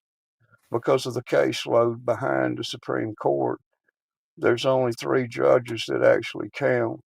The rest of them are just on caseload documents, if you kind of understand what I'm saying. But if all of them has to be inside the chamber to reach a unanimous decision on any kind of new lobby, I'm gonna call them lobbyists, but you know, whenever We the should, lawmakers, whenever the lawmakers bring some document present before the 9 or the 10 justices, most of the other ones that are there are just already trying to make up ground on some of the previous hearings that's backed up in the Supreme Court as we speak. So which means that we don't really have enough Supreme Court justices in that department to go decide on every case that's being presented upon. You know, it's a drug out bureaucracy. the But Supreme Court is meant to, they're actually the lowest position of the government. They're yeah, supposed to be. And their job, excuse me, is to take care of legal matters within the government.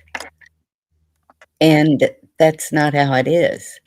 We have women up there right now testifying. We have seen all kinds of people up there testifying to things that are horrendous, and nothing is done.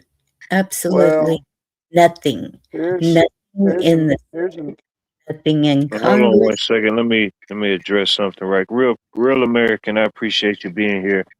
I don't know who the y'all was, but as far as here goes at Watts World, pretty much any topic for the most part is welcomed. You know, we encourage new character unlocks. You know, if you can figure out some type of way possibly to use more than four-letter words, you know, that's always appreciated. But yeah, which most topics are open within reason, and I appreciate you being here. I yield.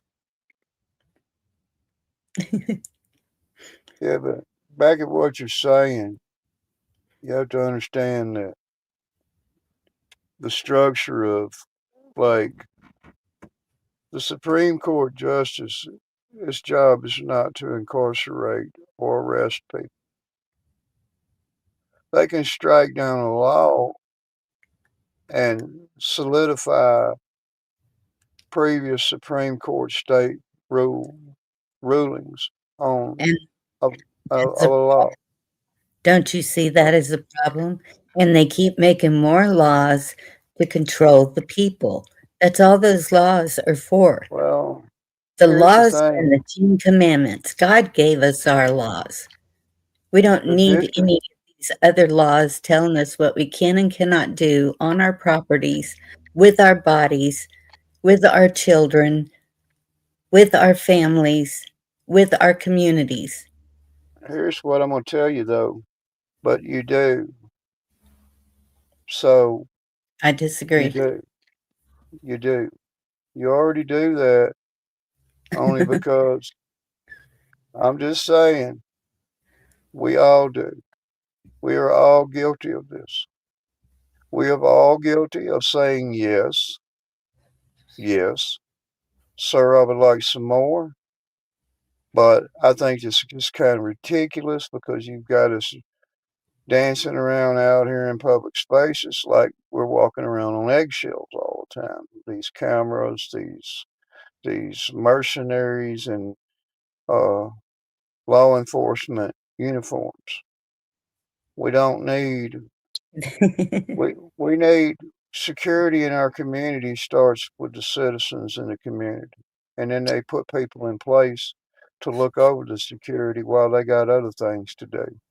Like take their kids to the movie or let's go down here and not be assaulted, violated, molested, or impeded from our travels. You see, those gloves have to come off. Now, either we all keep agreeing to say, let's just keep using this scared tactic shit. Let's buy into this. I'm scared. I'm scared. I'm scared. I'm a scared individual. I want to lock my gate at the end of my driveway. I want to set my motion detectors. I want to make sure everything's right. Everything's right. Everything's right. Fuck you. I'm not going to live in a fucking shoe. Sorry. The fact of the matter is we don't have enough people in our communities that are not gun shy to these facts. It means that you know exactly what I'm talking about. You know exactly what I'm trying to explain. Nobody has to sit here and tell anybody anything about what they already know is going on presently inside this country, not another country, just this one. Pay attention. Now, it's okay to allocate $28 billion. You got to understand it. Just hear me out and I'm going to shut up. I swear I won't talk so much. $28 billion in taxes to the American taxpayers' budget of money that they don't have just went to an Iranian skirmish. $28 billion. What did we learn? Here's what I'm going to tell you we learned. $28 billion would have put a roof and real good food and a better quality way of life for most individuals inside this country that need it. People that have been put down on their knees. And we got the rest of us that disagree. Well, you tell me, in your own opinion, what you disagree on when it comes to the people out here on the streets inside our nation. It's supposed to be a nation of we take care of our own. Where are they? They're being escorted out of our nation's capital, if by gunpoint, if necessary. And Bonnie, White, I'm gonna hand it back to y'all for a minute. I'm just gonna sit here and meditate.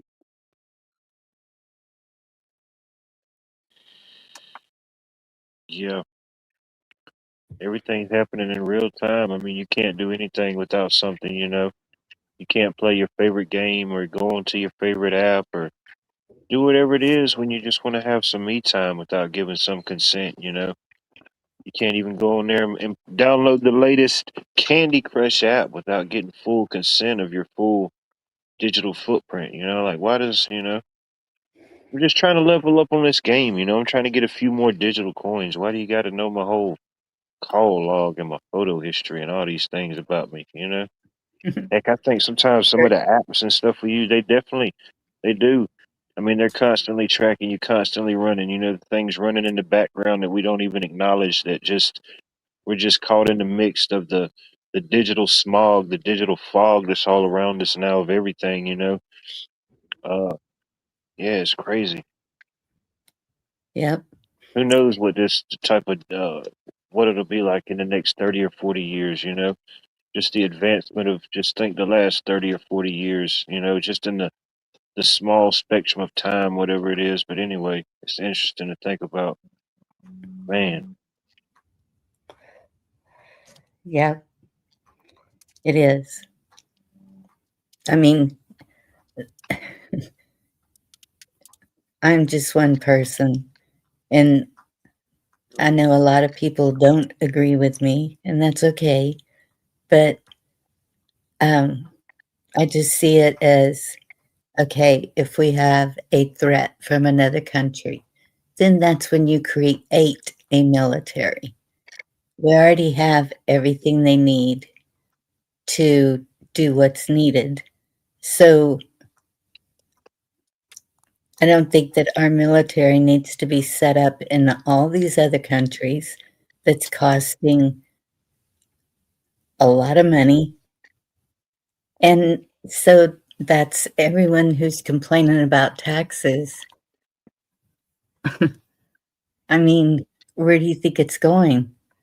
Those military people are paid monthly, just like anybody else. They're paid more if they go overseas. I'm not saying I dislike the military. I'm not saying I don't have mad respect for what they do, but we don't need to be in all these wars. We have been in wars since the beginning of time. And as long as that keeps happening, we're going to be right where we're at. it's It's going to keep happening as long as people keep worrying about all these outside wars and worry about the war that's going on inside their own minds, their own soul, their own family, their own household. You know what I mean? Shoot, I yeah, don't even think about this type of stuff and then people talk about it. You know, I don't even think about if somebody's a Democrat or Republican. I don't even think about it, what their religious denomination. I don't think about none of this type of stuff. I don't even think about what's going on in Iraq, Israel, whatever, the motherland, the holy land. I don't even think about none of that type of stuff, you know, until somebody mentions it or brings it up most times, you know. Not saying I don't find certain things interesting. I just don't try. Me personally, I just don't try to dwell on them outside wars, and that's what's killing people. Most people are so focused on an outside war, an outside entity, and they're just the inside flame is just burning out. They're burning themselves out, you know, and it's all by design. Now, this stuff ain't just happening by coincidence. You know, it's been a slow progression, the long game. We see things in the short here and now. If we're lucky, we get what 75, 80 years. This stuff's been wheeling and dealing and greasing the chambers way long before we was thought of and afterwards. You know what I mean? We got to figure out the battles that's going on inside of us. Once we conquer that, it don't even matter about what's going on outside. amen, Watt. Goodness. And I'm seeing it every day. I'm seeing it I mean, I don't even have to cut on the TV. I'm seeing it in real time. I don't need to look it on to see what a CNN, a Fox, a MSNBC. I don't got to look the fake book to get my latest, you know, what's happening or inspirational. You know, all this type of stuff, you got to feel it from inside. You ain't going to find nothing in this world outside of yourself. And I can promise you that. Anywhere. If you ain't got it to give, how you going to get it? You know what I mean? If your flame ain't burning, how you going to find another flame? How you going to find something? How you going to make a community? How you going to commune? How you going to communicate? You know, Yeah. you're definitely not going to find it in no artificial AI synthetic world. You know what I mean? Exactly. That's everything is around us is synthetic. Everything, the foods, the words are constantly changing. The words we're saying is synthetic. We don't even know what the words mean. We're just saying a thing and just don't even know. And I'm not speaking about everybody. When I say we, I'm really talking about myself and I, the battles that we all experience. If we all are brothers and sisters in whatever this mass life, whatever this is, you know, I'm not directing anybody. I'm not pointing anybody out. If anything, I put the address on myself because that's where it all starts and it all ends. If somebody else becomes within my bubble and my life and my experience, I appreciate it. But you know, That's just what Exactly. it is. And I yield. It starts with ourselves. And that's not saying I don't I appreciate everybody that comes here. I don't care, you know. I didn't mean to get a little loud, you know. I want to hear what everybody's got to say, you know. Zombie's seen a lot in his time. He's put a lot of hours, a lot of boots on the ground in different endeavors. Bonnie, she's taken on Texas and everything has got to offer. The world's thrown at her in the last couple of years, you know.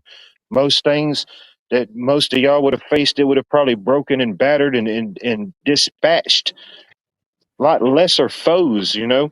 Everybody in chat, they've got to walk in a battle, you know.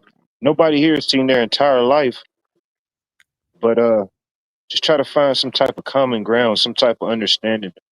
I do like to Oh yeah. acknowledge and talk about the trending topics and all that stuff, but that's all it is. It's a trend. It's here now, it's gone tomorrow, it'll come back. History sometimes repeats itself, and sometimes if you get lucky, it rhymes, you know. They'll give you a little tune to go along with it. Everybody loves a little jingle. Jingle all the way. That's what they say. Anyways, if I really wanted to, I could just keep going. It's just, I mean, we all see it. I mean, you know, whatever it is, we see it at different levels, different times. You know You they know, call it they call it the government theater for a reason. political theater. You know, I mean, we didn't come here if we didn't think outside the box in some type of way. But unfortunately, to get where we're at, we're all inside of some type of box, a mobile device, a laptop. It's all out of a box. You know, Yeah, ultimately, for us to do what we're doing, we're in the system. We're functioning in it. You know, I mean, you can't deny that fact. I won't deny that fact. You know, if yeah, anybody's ever guilty of that, I do that. I'm doing this. We're doing it. yeah. Every once in a while, we all, and that's what I try to tell people is, in some shape or form, in our present state, we can get captured into something, even if it's just, if you find no meaning in anything at all. It's sort of like those commercials that just piss you off. And then you skip it, and then you say, okay, I don't want to see this ad anymore. You click that one. And then a couple of days later, well, here's the ad again in a different format. And you're just, it's an intentional, it's that yin and that yang of that solution they're trying to achieve. One is to total mind fuck society instead of saying, hey, you be responsible for you, you be responsible yourself. Think about all the shit that we could be getting done right now. What if we didn't have all this fucking constant fucking interference? Because it seems to be entertainment. Entertainment's not watching a fucking movie without 50 commercials. Yeah, Entertainment's not going down the ball field, going to the racetrack, going and doing something, because when you get there, everybody's staring into what? Their digital devices. Everybody's answering their phone at the movie theater. There's, I'm telling you, man, it's kind of fucking kabuki theater going on here, but it's kind of like, you know, go towards the light kind of shit going on oh, there. no doubt. Don't go into the light, Carolyn. Yeah. Yeah, no doubt. I mean, it's like poltergeist, it's self poltergeist, you know. I Hell mean, yeah. wherever you want to look at it, yeah. Fascinating, if nothing else. I'm guilty of all of these things at some point, you know. And who's to say it won't happen again? But you know, I don't know. At least try to acknowledge it, whatever it may be, you know. Oh yeah. And that's the thing. Do you choose to participate in the game, or do you choose to do what you feel is morally right? Is that what we teach our youth? Values and morals? How to take care of themselves? How to get along with people?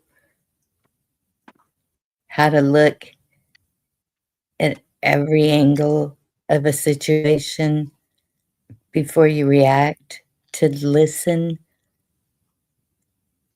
when you hear something instead of react to it? You know, some people It's a fact.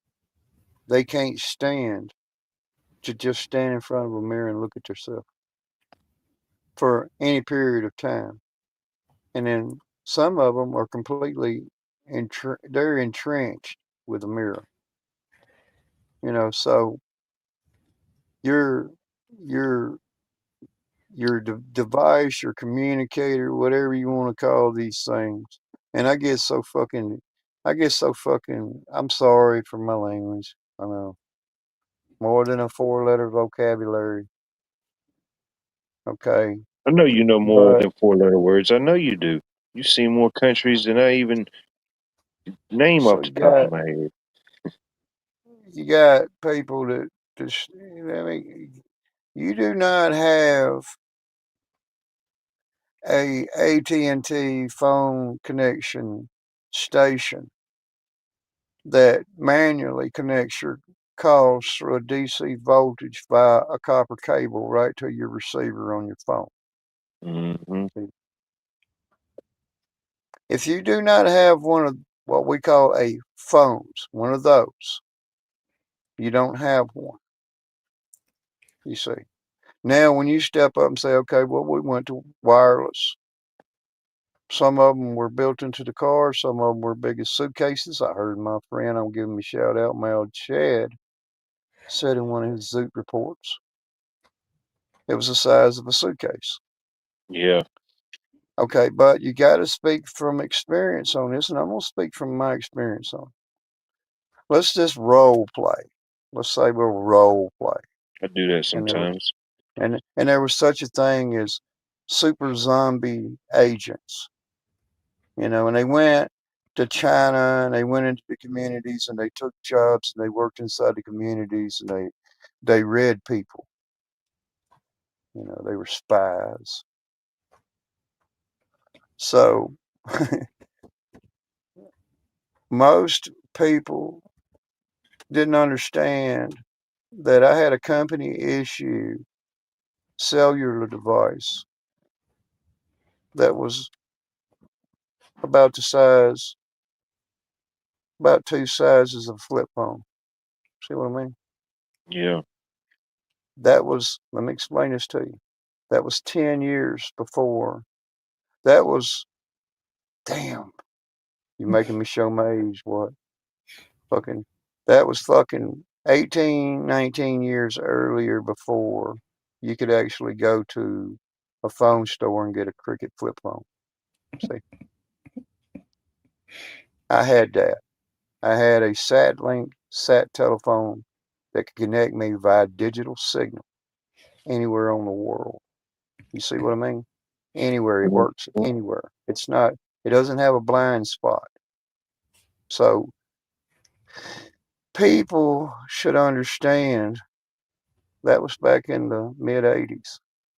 You see, way before that, all the technology and stuff about whenever a film development was, I was one of the inspection crews that went into Eastman Kodak to check the quality on the film that was going Yeah. inside some of our aircraft. You have to understand that. And the super agent zombie, man, he was a badass motherfucker, what? And Bonnie, he just was. He was a badass motherfucker. And whenever you're like, you see these stupid ass people out here and they go out here on YouTube and they say, oh, he's the X and he's the X this and he's the X. He used to work for X and X. He used to work for the XCIA, all this old bullshit. Well, do you think they're the only fucking ones that ever worked for the fucking government? Really? What about the rest of us? Stupid. If you believe that fucking bureaucracy, you must be crazy. That digital device that you have, it's not a phone. It is a mini PC digital transmitter capable of it emits audio video frequency. And so they can't get past that, which means anytime you say anything to anybody else on that specific device, it goes through what? a data center. See, your phone number's stored inside a data center. That cell phone digital device has a number on it, and it Every goes through a click, data every center. keystroke. It means I have to activate my mini PC. It has to go through a data exchange center. It has to reconnect that signal out to somebody else on their digital receiver, and they're going to say, "Hello, I'm so glad you called me today." Called you? I called you? They call that a call? See, that's where we're at. Everything that you say on every digital device, no matter what, you say it on. If it's a digital signal, it goes through a data center. See, that's the big part about these data centers. Every word of everything you watch, everything you research, everything that you do from that thing goes to this storage facility, data center. Oh yeah. It has to be rebroadcast out to the receiving end of whoever that is trying to receive a phone call from it, if that's what you want to call it, And the sad or a and the video. sad and sick part is we're all orchestrating it. We're all keeping Yeah, the devices and stuff on us, yeah, just creating the like, digital blueprint that it needs, you know? like a bunch of digital crackheads. You know what I mean? Yeah, The I know fact we're all is, out playing Pokemon Go and we didn't even know it. yeah. So you got Welcome people up, think, Michael. oh, Good to see you. there's people that actually still think that once they say, okay, I'm gonna call somebody from my cell phone, but then I'm gonna go back and erase the call log, and then I'm gonna go back and erase the catch, and then it's nowhere on the device. Oh Yeah, yeah, but it's down there in the data center if you in really the want to cloud know the truth somewhere. about Yeah, it. the Yeah, it's clouds there. are so full. They had to make data catchment centers for all the. We can't even collect rainwater in some places, but there's so much data up in the clouds that it's raining data. They have to build these collection centers for them. It's Yeah, fascinating, you know. Fascinating at what yeah. timeline we're in. It has a What would they have copy thought of it. 100 years ago? If you could just go back 100 years ago and find somebody in your bloodline, your family line 100 years ago, and you just tell them this exact conversation we're having right now, they would look at you like you were absolutely nuts.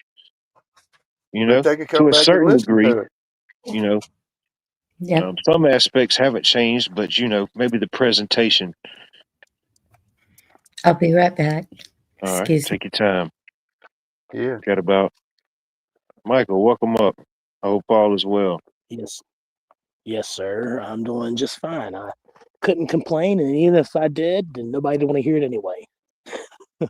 We'll allow it here. We'll allow a Hopefully, little complaining. You know. well, Fresh the only meat. complaint I have is I'm in severe pain. My neck is killing me, because where I got beat up with that baseball bat some years ago, it severely disfigured my spine. Hmm. But yeah, y'all was having some pretty intense conversations, and you know, that gentleman that was just speaking, talking about the cell phone back in the day and stuff, you know, it would be absurd to not think that the government doesn't see everything you do all the time, cell phone or not. As a matter of fact, realistically, they transmit frequencies and all these things through the air, radio, Wi-Fi, various other different frequencies as well. But they can piggyback off of them, and they can see just by using the frequencies. I know that sounds crazy, but we're very advanced, so advanced that I am not sure how much longer we would be able to continue to exist as a species. Hmm.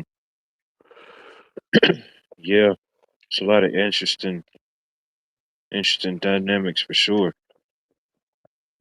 Yeah, I wonder After about that President, myself because even where I am in my 30s, I don't have any children and stuff like that. Um, but I mean, as far as the mass scale, you see certain populations different declining. You start incorporating more technologies, more dependency, more uh more easier access. You know, just the modern day convenience of just everything. Everything's just pumping out the factories. Whether there's a delay or whether it's not, we're still paying high and people still buying certain things. You know, so yeah. Well, Imagine this. Imagine this. What I'll segue back to what he was talking about on the Wi-Fi and stuff. You know, go look it up. It comes with receipts. I don't say a whole lot that I'm not willing to say the receipts are there, but look it up. Wi-Fi technology inside your house. Let's just say the Wi-Fi signal receiver that's on your house is pretty much put in a strategic place so it can be soaking in all the Wi-Fi signal uninterfered and unimpeded. But the Wi-Fi signal shares the same digital stream signal from your cell phone to your laptop to your desktop to your refrigerator to whatever you may have that operates on Wi-Fi net. Your camera on the front of your house, your cameras on your house, whatever, everything's connected to the phone, whatever. If you put your phone inside of a sack and just put it over in the cabinet somewhere to where it's insulated from digital frequency, okay, the Wi-Fi can make a three-dimensional outline of you, your cat, whatever, walking through the room, and based on the the sound of your breath, the sound of your words, it can still hear that Wi-Fi. It's got to that point. You have to understand there's real scientific proof of it that says that they can see inside your house, and sort of like that movie in the Matrix when they watch the screen and you see those little catches in the screen where you can actually make something out in the stream. Well, that's what Wi-Fi can do. You see, it can do that backwards. It can and see you like that. That's how it well, and sees you. if I'm not mistaken, it also extends its range to like 3,000 feet from any particular Wi-Fi frequency. So that means that you could be 2,500 feet away from somebody that has Wi-Fi and have no Wi-Fi whatsoever in your house. But if you're in proximity to somebody that does have it, they're still going to see you too. Yeah, it uses a digital. It uses something similar to LiDAR, Radar, radar, sonar, yeah.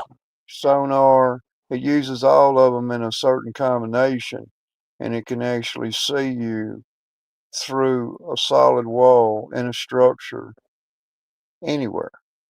Anywhere. And It that's not doesn't. counting the It's satellites. the satellites are the ones that can do it. You see, and you go Yeah. back to the satellite. Go into the satellite pixelation of satellites whenever they could start adding more pixels to a satellite, low orbit. Now they have them that can penetrate cloud cover, stormy weather conditions, and everything. They can still see a live motion, cars going down the street, people walking down the sidewalks, cats, dogs, birds, planes, trains, and automobiles. They can still see all of this stuff in the worst hurricane there is. They can still see all these things happening down on the surface. They can see where the bad guy ran to, and I brought this up earlier. What it means is with the flock camera. The flock camera just sits there and records people coming in and out, in and out, in and out of a certain house.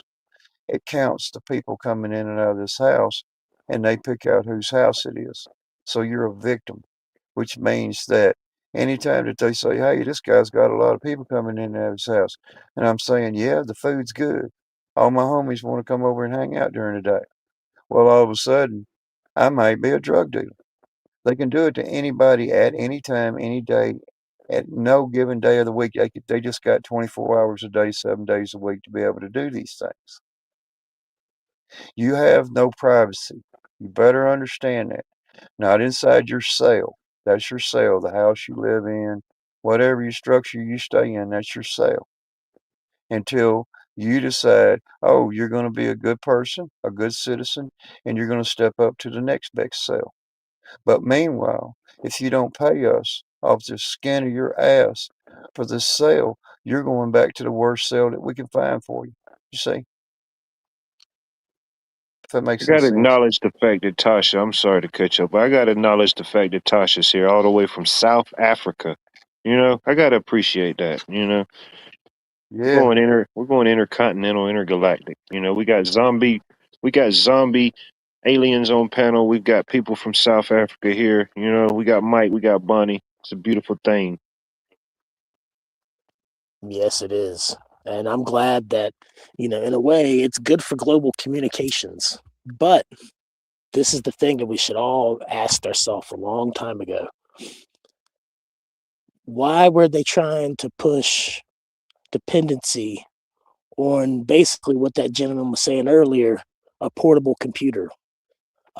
Why is there such a drive for them to be, doing these things? And when you look at what's going on here, the more that the technology increases and the more that people entertain that technology, the more aggression people experience. And now you're at the point to where most people in society are fairly aggressive.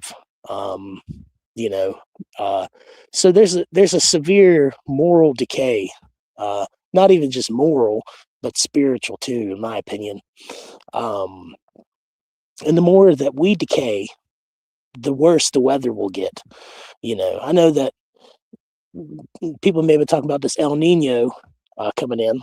I don't know if y'all have heard about it or whatever, but in the past, when El Ninos come in, the ice is normally what kind of deters the effects of it, and the trade winds aren't really affected in the way that they hypothetically could be affected in. Well, now we don't have the ice that we once had. So if this El Nino comes through, there's nothing really to cool it down. So we're in some serious trouble. It makes me wonder. Because I want to know, have you ever seen the rain Hey, you ever seen that? What is that? pouring Cecil. down over me? So It's pretty whenever moist. you talk about a digital addiction, you see, and then back in the turn of the century inside countries, some in particular more than others, Britain and the United States especially, had resorted to insane asylums for the mentally ill. Okay. Uh, Now, eventually, that was pretty much closed down, and they've seen it unfeasible at that scale.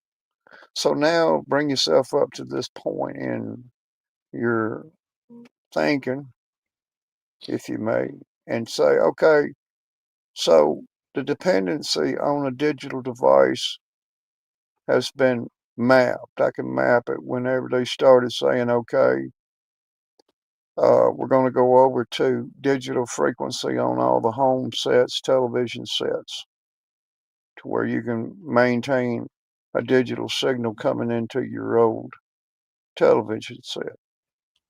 So you become dependent on that box. I knew elderly people that was stressing because they didn't want to wait too long for that day to come and not have one, so they wouldn't be able to watch their programs. So then we segued from VHS in my head up to the digital age of broadcast, brought in cell phones, and it brought in no FM bands because the Nextel FM band telephone radio networks and stuff were still around where you could communicate with somebody on an FM broadcast on a handheld phone / communicator. Well, then when you went from a black and white TV, color console TV, plugged to a digital device for an antenna to receive a digital signal. It also came with a digital remote control, so you could change the channels and you only had to have your set setting on one channel. So then you move on up to where we're at. We're a millennia away from that now. It seems like we have this digital PC right at our disposal. It can have conversations where you can do this, you can do that. But then let's segue to the next scale. The implant, you see. The Hold implant on to 1 where second. Hold that thought 1 second. We got a new guest coming up, y'all. 1 second. Welcome up, Tasha. Welcome. Good evening, everybody. For you guys, it's good evening, and for me, Good it's good morning. morning. Oh, that's an amazing accent. We got to give you another round of applause. yeah, Beautiful accent. I Oh, love come beautiful on. character going. unlocks. So, I love beautiful accents. Welcome to Watts World. It's thank you Watts very much. Worldwide News. Sorry for interrupting your conversation. I just want to say to Oh, it's everybody, beautiful. It's beautiful. thank you very much for your hospitality. Sorry, if my English is bad, I apologize. English is not my My first English is language. worse. I live in America and still haven't figured out the English language, so we're even. Your English is great. She must be from Leeds. It must be Leeds. Yeah. So yeah, it's like I said, my daughter just left now for school, so that's why I thought let me go coming and say hi to you What time is guys. it there? It's almost 7 o'clock. 7 o'clock in the Oh, wow. mornings. Yeah, we're getting close to So 1 a.m. here on the east coast of Georgia, the state of. sure. Good. Yep. Tasha, it's good to hear you. And I saw you say you would just like a big glass of water. Do you have trouble getting one? No, it's just because my voice is actually husky and I was in the background, so I was afraid if there were people say, I like your accent, and I'm gonna say it's my morning voice because it's just very husky, early in the morning and it's very cold. It's winter now for us. It's not snow cold, but it's very cold. It's like I Yeah. think it's like 48 Fahrenheit or something. For me it's very cold. Oh, yeah, 48 Fahrenheit. Yeah, that's cold for me, too. Man.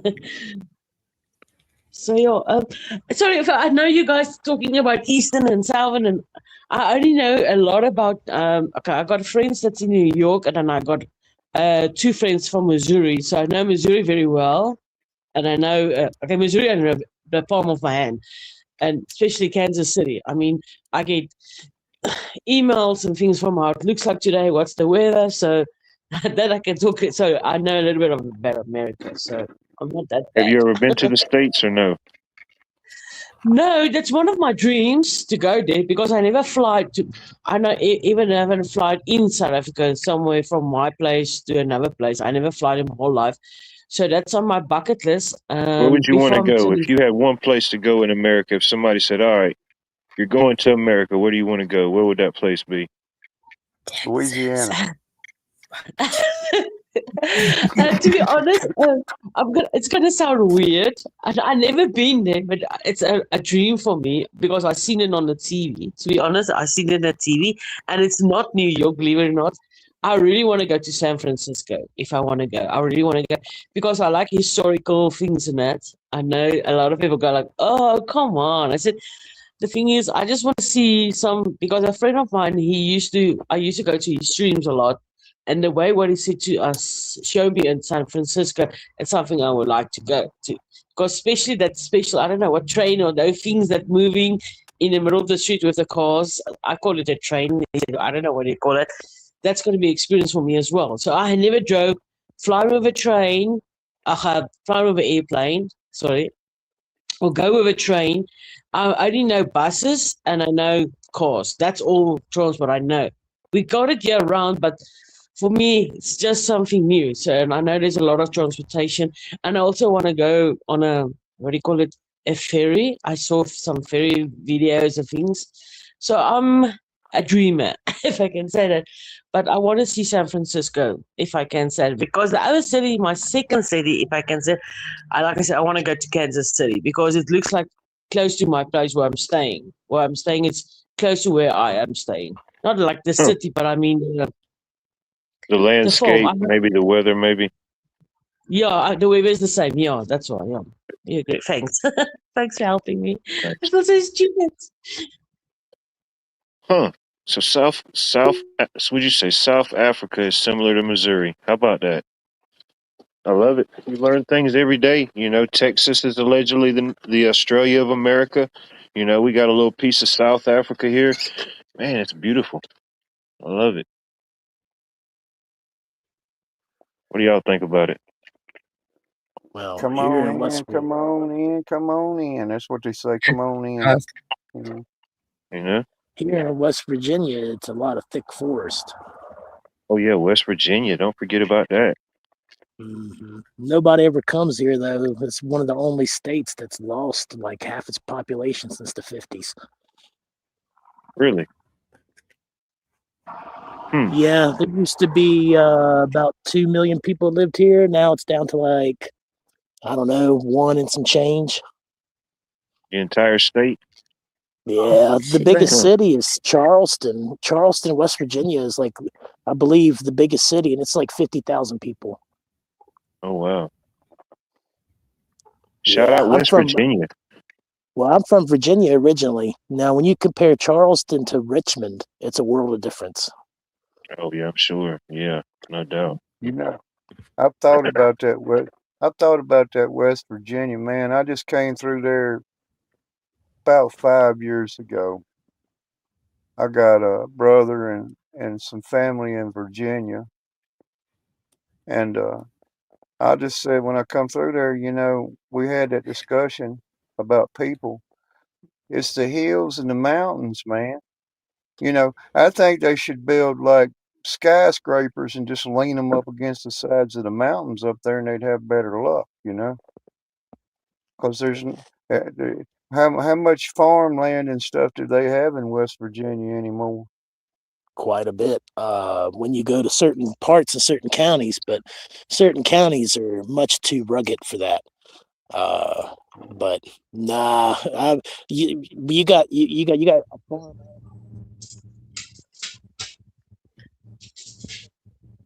Sorry, my internet kicked me out. I think everybody's having a little issue. I think we're pulling too many watts here, but I like it. I like to pump up the volume. You know, Yeah, we got I the think backup generators running. We're running off a second generation Obama phone with Taco Bell Wi-Fi. I mean, it's amazing. You know, we're currently in like 6 different continents. I think somebody just tuned in from Antarctica. It's a beautiful thing. But yeah, there's some farmland, but the problem is that the farmers aren't doing so well. But you know, this is supposed to be the wild and wonderful and all this stuff, and it does have a lot of forest, but they've destroyed a lot of forest and stuff. A lot of, you know, it's really not as wild as wonderful as you would think. I can't go in a holler back in the woods somewhere, and I think I'm fully secluded away from everybody. And next thing you know, you see a person walking, or maybe a house off in a distance or something. You know, because you might have some patches of land here or there, but where I'm from in Virginia, that's where like the Thomas Jefferson National Forest, George Washington, and several other little forests, they all meet together. And there's some places in that area that's, you know, you can go and nobody will ever find you. yeah. You know, I just one of them people. I want to be found. You know, I'm a city dweller. I was born and raised in New Orleans, Louisiana, in the bayous and swamps and that kind of life. But uh, you know, I think Virginia and West Virginia. Shoot, it's beautiful country. It's God's country up there, and northern Georgia also. You know? Well, if you ever make it down here to my part, guess what? Lean on me When I'm You know, strong, when I you're have one of not the strong. one of the I I'll things have be I your been friend carrying. to No, we're going. carry. I don't know the lyrics, We're I going know but to the all I lyrics. Atlanta. know, That's one of my favorite songs now. I know the song. So I know I the song know it, very but well. then I forget it. It's like one of those things. Once it starts playing, and you're just like, how do I remember all these lyrics? But just to think of it, sometime, yeah, I can't remember them all. Well, two Sing it. things. First off, Bill Withers, I believe, wrote that song, and he's from Slab Fork, West Virginia. Believe it or There not. you go. Boom. See, that's the Uh, type of connections we make here. Tell us about it. what? Well, Slab Fork is a small little town in the middle of nowhere where it's just a road and some houses. But Bill Withers is from there, and somewhere close in Raleigh County, they actually have a memorial to Bill Withers because he was from the area. But the second thing is that the Nile River, I believe it's the Nile, and the New River are the only two rivers in the world that flow backwards. So the New River doesn't flow south to west or south to north, north to south. It flows opposite. So I don't know what that's about. It's some kind of electromagnetic anomaly, I'm guessing. But there's a reason West Virginia's not really talked about, because back here in these hills and stuff, and in these more secluded places you can't get access to, there's definitely some things that they've placed You said here. this is the And New River in West Virginia? yeah, New River. Mm-hmm. Huh. I have to look into that. Sounds interesting. Yeah, it flows. Um, It actually flows from, I believe, North Carolina or something like that up and ends in basically Kanawha County, which is where Charleston is. It's interesting. It's interesting. Each state's got their own little thing. It's like I was talking with somebody out of Canada once in a podcast about it, and we have in Louisiana, we have the world's largest, most sensitive listening device and leveling device on planet Earth, right here.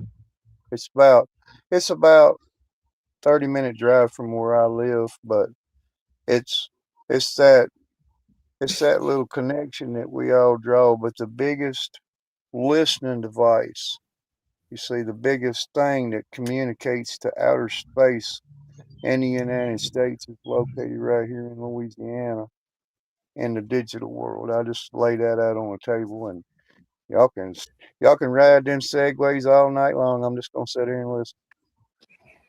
I just want to something funny about me where I'm staying. I'm staying in, okay, we don't call it states, we call it provinces. So I'm staying in a province northwest, and I never in my whole life told. I don't mind telling people how old I am. In my whole 47 years of living, I never seen snow. And then not yesterday, last year, I feel snow. Not feel. I was like feeling. I was with you guys hit your winter. I got a friend. He's sending me every day. He's sending me the weathercast, and he tells me how the weather is. I get an hour video cast, and it's actually nice. So I feel the winter with you. And now, when he sent me the video this morning, the weather, and I said, "But your weather is the same as me." And I got listen. I said, "But you got winter. You got summer and spring and I." So our temp is actually the same, like you said. But what I wanted to say to you, what's special about my town is in the older days, that was the Transvaal, they call it Transvaal, and I got one of the oldest towns in Transvaal I'm staying. I mean, we got the Mooi Rivier, I'm very close, and even if you look at if you sub to my channel, you'll see on my shorts, there's a river. We had a lot of rain, very late One of the rain, we mods get dropped rains. Tasha's link if you don't mind. I'd appreciate it. So you will see my shorts. On it. There's a river that was overflowing actually, and so I asked other day I want 50 subs. So I was thinking maybe when the summer comes or something, I'll go live then. Some people will come and see whatever. But the river, you will see it's overflowing, and it's very. If you look at it, it's actually it's one video, but I just cut them off and put some different music as well. But I hope you guys enjoyed. I'm trying to make something because a lot of people don't know about South Africa. They think it's a desert, or they think there's only black people here, or they think it's just people is being rude here. But there's also good things in every place. So I'm just then telling the people, is everything really that bad? The farmers and things like. I said, it's the way how you treat people. If you treat people with respect, you will get respect back. That's all I can say. Sorry, I'm talking a lot. Oh no doubt. Yeah, most people, a lot of times in certain things in life and our interactions, we kind of get back what we put out, intentionally, non-intentionally, during certain things. But yeah, I guess for the most part, if you look at certain things and certain media and certain things, Sorry. you think that people were constantly at odds. But ultimately, I think there's more people that ultimately just want to be left alone. If we choose to interact, that's cool. We may agree with some things. We're definitely not going to agree with everything. But the You fact to know, even And have another a conversation and stuff and just acknowledge what's happening, what's not happening. Yeah, you but got what an I don't entitlement. understand is how the media blows up things. Sorry for saying, I know media wants to draw people, and I mean a lot of the things is not true. For me, where I'm saying it's not true. I mean, I'm staying in a community where there's agriculture because I came from agriculture. I mean, I'm a chemical stock controller, doing raw material, making fertilizer. I think I used to do it as my work for 20 years. I did it. Hmm. So I know how the farm things goes. And I mean, if you see how the people, it's like how the people is treating the other people, you understand why they do that. But I don't want to talk about politics. I just want to say to you guys, thank you. Let's talk about positive things. I just want to say to you guys, thank you very much, really, each and everybody, especially Bonnie. And I mean, thank you very much for your hospitality and everybody in the chat as well. I got I a really, serious really question appreciate though. it. We won't talk about Okay, politics, but I do got a serious question. talk to me. All right, what would be the common dish? What would be a common thing that you would have or that you would cook for dinner in South Africa? What would be a dish? If you Okay, wanted an this American to experience the whole South African experience, what would be the dish you would cook or make? Okay, now I had that question before, so I'm taking it to you because South Africa, like you know, South Africa got 12 official languages. Wow. Official languages, yes, and we got 9 provinces. You guys will call it states. So it's going to be difficult to answer your question. So each Yeah, province got a dish. Actually, why I'm saying it because each province got it. But South Africa, if you came to where I'm staying, where I brought up, I did move here 10 years ago where I'm staying now, but where I was brought up, and if you want a traditional meal, I'm gonna give you. Okay, the most South Africans will give you that. It's braaivleis. It's barbecue meat over the grill. oh heck Not yeah, now we're over the talking. grill. Not a grill. It's open fire. I can't say grill because grill is something that it's over open fire. But if I can say that, and most Afrikaans people, my culture, I'll give you for a dessert. I will give you. It's called milk tart. I think most of it, if you like milk, you will like that. And then it's called a cook sister. And all the brides, doesn't matter where you're going or who you are, you will get biltong. And I think most of you guys think it's jerky meat. It's not the same. I tasted jerky meat and it's not the same. So that's difficult. And like I said, if you stay in my place, I will make you pabooti. Or you're a man. If you're a woman, I'll give you pabooti. But if you're a man, I'm going to give you braaivleis, a barbecue meat. And then you're Sounds going to have the good. traditional potato salad and the braaibroodjie. We call it the braaibroodjie. It's a 2 pieces of bread with tomato and onion and a piece of cheese. And you just open it over a fire and you grill it. Oh, yeah, all of that And it's sounds good. delicious. With an Oh yeah. unknown, I said a lot of critics, we got the best sausages. We call it boerewors. Sorry, Bonnie, you want to say something? No, that sounds like You're making what Bunny we hungry. could. Barbecue potato salad. Yeah, good Oh, food. that'd be interesting to try a different country's potato salad. Oh man, that would be like an ultimate test. You know, I love a good Yes. potato salad. What So, would Yeah, you put in your but potato salad? I gotta know. okay, I got two potato salads. I got a Dutch Nice. version, a Dutch version, and then I got the South African version. It is a South African version is difficult because it's again two people. For the way I make it, I boil my potatoes, I put mayonnaise, and I put a tin of condensed milk. And I people go, "Ooh, it's gonna be sweet." No, it's not.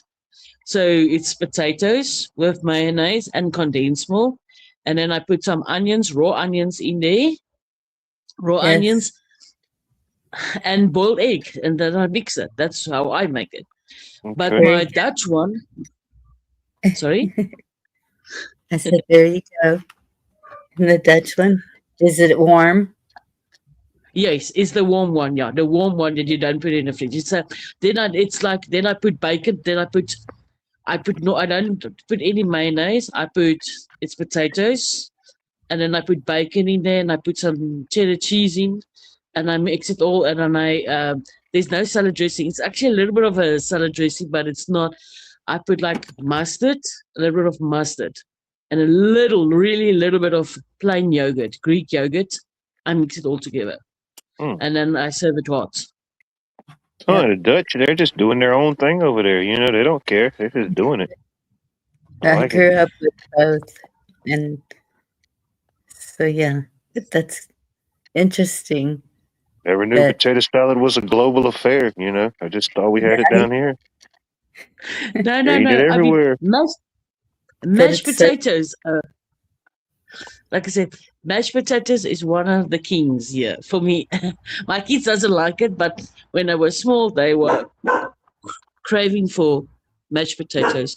But if in South Africa, most people here you'll see, and I think most of the cities, the countries, they like chicken.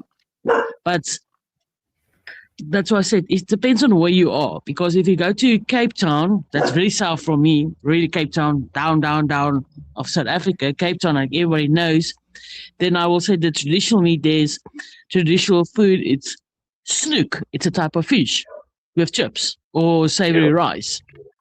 So it all Same depends way on where here in you the are. States, you know, each state has their own like thing that they're known for. Each state has their own twist, or you can go to so many different ways, and everybody does barbecue different, or a certain thing different, Listen, you I'm know. gonna call. I just getting a phone call. But yeah, it's yeah, I could imagine. Of course, you go to your more coastal areas, just the seafood's more fresh, more plentiful. Definitely. come on down here. I'm gonna feed you a reptile because I like reptiles where we live. Some people do that, you know. I As Well, think we they do that say, in some parts of Florida with the iguanas, you know, making iguana taco. I wish as we that West say, Virginia, the food had a better reputation because they're really known for pepperoni rolls. I mean, it's a West Virginia thing, just pepperoni rolls, and that's it. Other than maybe a bear claw or something, but other than that, they don't really have no food that. Yeah. If I go to the store and I buy seafood, it looks as like it was dehydrated and then rehydrated some more. It don't look good. Yeah. It's like buying certain things like that frozen, man. You don't know. You get it frozen, you don't know if it was frozen, thawed back out. You know, at least if you get it in its raw state, you can look at it, you know, see it. yeah, Well, hell, now them you gotta people. go ahead, brother. I'm sorry. Oh, I was just gonna say, we have people in this country. I think I got brothers and sisters of different mothers everywhere on this world. Is the way I look at it. But there's a high population just around Wisconsin, north of Milwaukee, all the way on up into Michigan again, and into Canada. There's a high Polish uh, content of people there, and I'm gonna let you know that they are the kings and queens of sausage. They just are. You know, they have broth outlets, just country stores where they make everything themselves. They get it from the butcher themselves. They do everything themselves, and it's their authentic brands of different flavors and stuff. And then the dairy cheese industries and stuff surround that. But the sausages, that sausage, they're the kings. You know, there's nothing else like it. Who is that? The northern people from people people I know when I got north of Green Bay, the food Uh, and the sausages and the cheeses and everything that gets in the like up towards Iron Mountain out in the communities where all of the streets and roads are named after Polish people. That's where you're going to get your best sausages from. They're true. they're best, the best.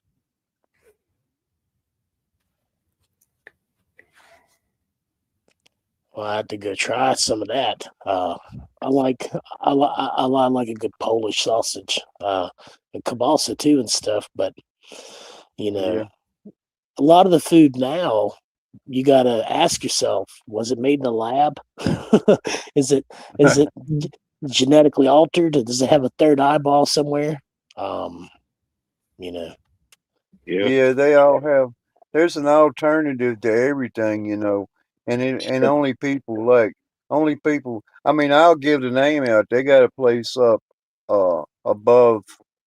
It's close to Abrams, way above Abrams, Wisconsin, up there called Meatskis. Okay, and they ship all over the place in the United States, but they have their own cows that they raise. They have their own small mom and pop operation going on. And they produce all of their own products and they produce them and they actually have a storefront in the same facilities. You see, it's authentic farm fresh, you know, food. It's nothing that you're going to have any doubt with. Like all the cheeses, you know, some of the mom and pop cheeses industries around those areas up there, some of them are they're maintaining somehow to stay in business and not go out of business, but they're there, you know, where you can still walk through the door and get a pound of cheese for a buck and a half, a couple of bucks, you know, and be on your way, and it's real cheese. So I mean, they're there. Practice makes perfect, though, you know. well, normally local butchers do a pretty good job, farmer markets, but you know, Yeah. I don't know. They're talking about a food shortage that might come because of this whole fertilizer thing combined with this oil and stuff. But you know, that person was talking earlier saying it was 48 degrees there. And well, here in West Virginia, it's like 40 something degrees at nighttime in the middle of May, which, you know, doesn't sound too crazy, but uh, it hasn't really warmed up since winter. There was a whole frost that happened not long ago, and I know that's not normal. So I know the weather's changing. So, you know, if the government knew something was going to happen and knew that there was like a large scale thing coming, they're not going to tell people because people will panic and then you'll have complete chaos and no rule of law or society basically because everybody will, you know, do whatever they want to if they know that they've only got so long. So I suspect that a lot of things are going to happen very shortly inside this country that people aren't going to expect. And, you know, like you were saying earlier about that battle, there is a fight going on inside this country and it makes me sick. Jesus Christ and Abraham Lincoln both said it. They said, a house divided against itself shall not stand. So Yes. you got to work all that stuff out amongst ourselves. And normally the way that you do that is that same old saying that a lot of people's mamas have told them. Whenever you point a finger at somebody, you got three pointing back at you. You need to examine your own self first before you go out here and trying to pick apart everybody else because you've got your own problems to overcome yourself. So you can't be blaming everybody for your problems. Yep. Yeah. Look You have at to go the back to that. chunk of wood You in have your to, own eye.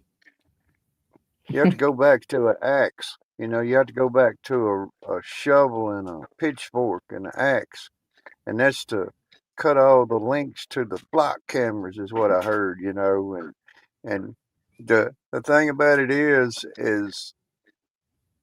the person, you know, and I'd like to say, is there people out here in the world that would just commit suicide if they didn't have digital communication? Absolutely, You there know, is. There's some, yes, probably. I mean, I don't know that they would commit suicide, but I think that they would be I don't chaos. know. Sure. Have you ever seen Oh a yeah, no doubt. teenager that's lost their phone? Have I ever seen what? That lost their A, phone? t- a teenager Hey, that's lost Tasha their just found phone her mobile. She's nowadays? back. You know, Oh, we lost what yes. was found. I used Yeah, a lot to of take my people. teenagers' phones away for a month at a time. Yeah, You well, a talk So, lot of about a system people. crashing. Just look at an app or Twitter or one of these things, Instagram or something crashing for a day, or a cell phone outage. You know what I mean? Think about how much just little micro chaoses those cause. You know, people start freaking. If nothing else, not around them, but just inside their mind, just extra stress, whatever it may be. You know, not everybody, Well, of course. It affects everybody differently. But and that, remember when? Sorry, go ahead. I was just going to say that's when you go to um, those recorded movies y'all were talking about. If you're, or learn card games, or there's always something to do outside of technology. Always. like you said, there's always an alternative. You know, if you take something away, you have to replace it with something. You know, if you take Yes. away your phone, pick up a book. You know, you take away your laptop, go outside, go in the park, go work in the garden. There's Yeah. always an alternative to anything. You know, good or bad. Ultimately, I think. Soak If a up the I person agree with you. chooses that, if a person chooses that, though, but however, um, they have psychologically conditioned people. Because think about the money. You know, how much physical money do people hold anymore? And you look at a dependency on technology. Obviously, all of this is going somewhere. And in order for one person to completely control the world, you would need people that would not give up, you know, their basically trackable everything, because money and everything is completely traceable, trackable, controlled at that point. So I don't know. You do you remember when they were threatening about banning TikTok? Do you know how many people came out and said that they would burn the country down and that they would, kill people and all this other stuff Yeah, because they were thinking about over an app on a device. right, but that's just one app, let Yeah, alone the whole kit and caboodle. Like yeah, the somebody dozens saying now people you have on their phones and everywhere else. Yeah, right, and even right now, granted, we're having a good conversation, but we're still doing it within those oh those yeah, dynamics. So, people will absolutely, a lot of people, younger people especially, would probably be absolutely lost without the digital world that we're in now. And majority of people would starve to death very quickly, the hypothermia, whatever. Nobody yeah, knows how to really make fire with natural resources anymore. All of those survival skills, people call them, that were everyday skills back in the day, are fading out, and nobody wants to work. So you get a bunch of soft, lazy people that only consume entertainment and don't put out anything productive. All they do is entertain the rest of the world. You got a bunch of entitlement, and everybody, thinks that we're not touchable, this and that. Meanwhile, the rest of the world around us is burning down. We've got some serious things to look at in this country. yeah.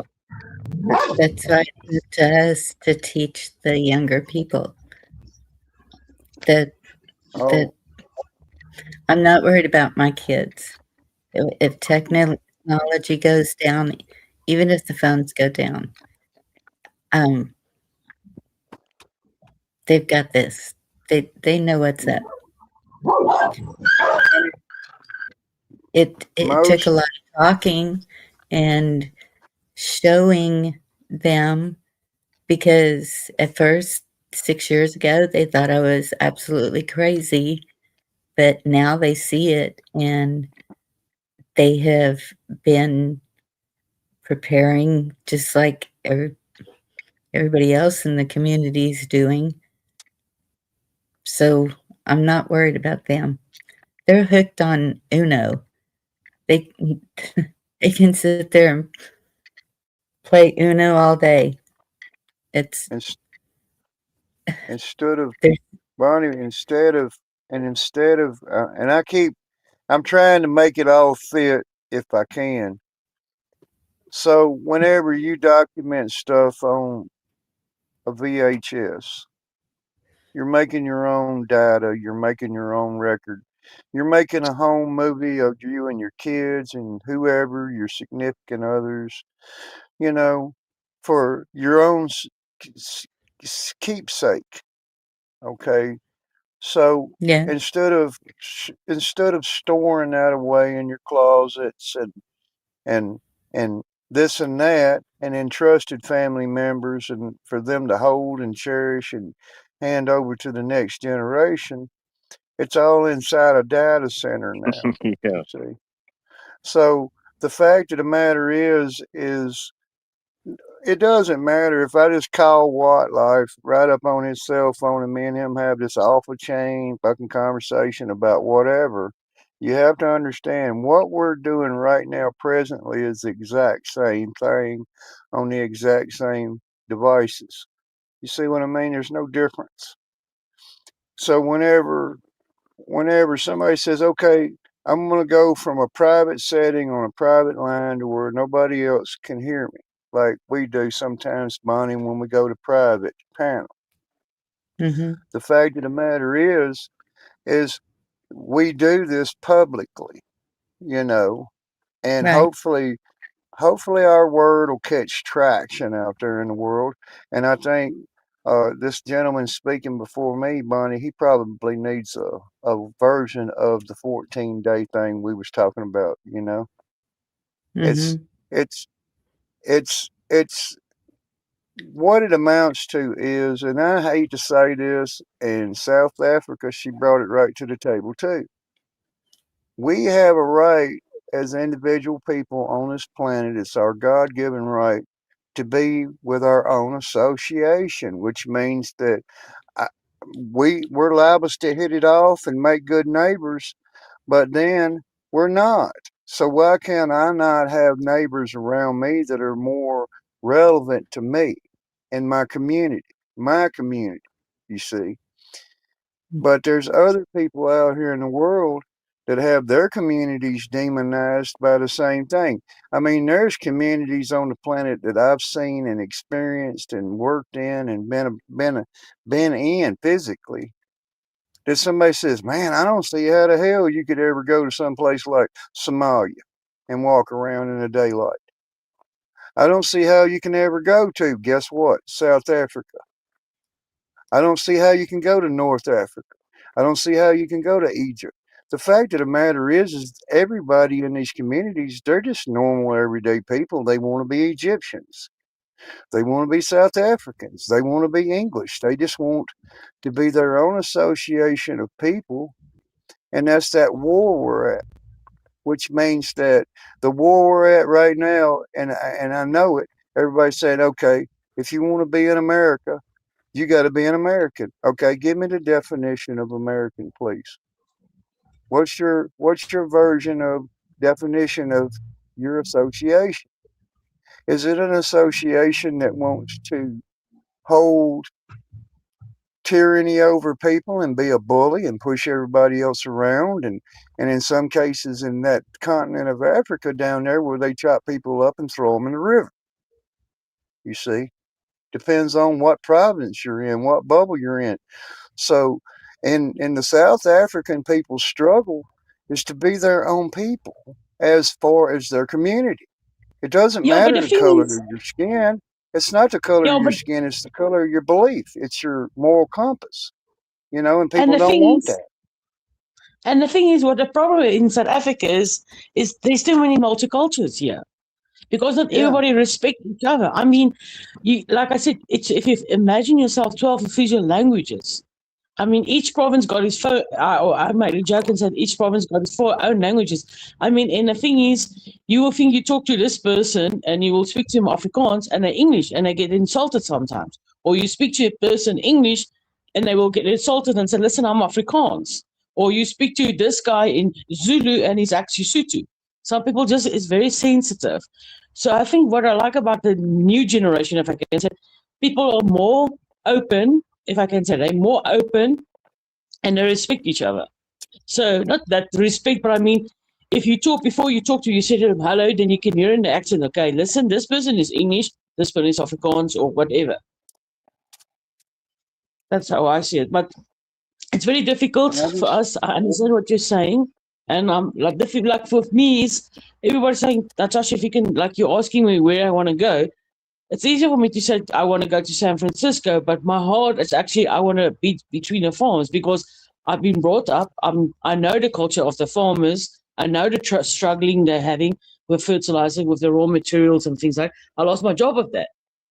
I mean, but I think it's if everybody in the world can speak one language, like in the Bible, if everybody can speak one, everyone will get along. But now it's not. It's different. And I mean, Yeah. with my accent, I mean, even if I can like now, I speak to you guys in English, and I know it's not my first language. My English is different than like Bonnie's. I mean, you in America, but I mean, at the end of the day, all of us are humans, and if everybody could just have a right, respect each other, and I know that everybody.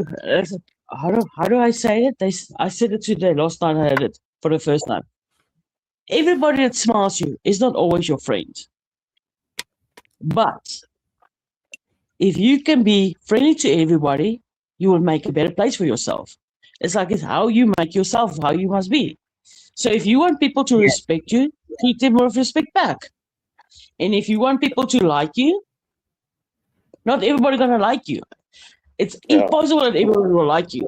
But if you being nice to one person, it can be a chain reaction. The next person is gonna like you as well. It's like me. I'm coming here, you guys. Everybody, oh, I like your accent. I like your accent. For me, I sound like a husky dog, like that.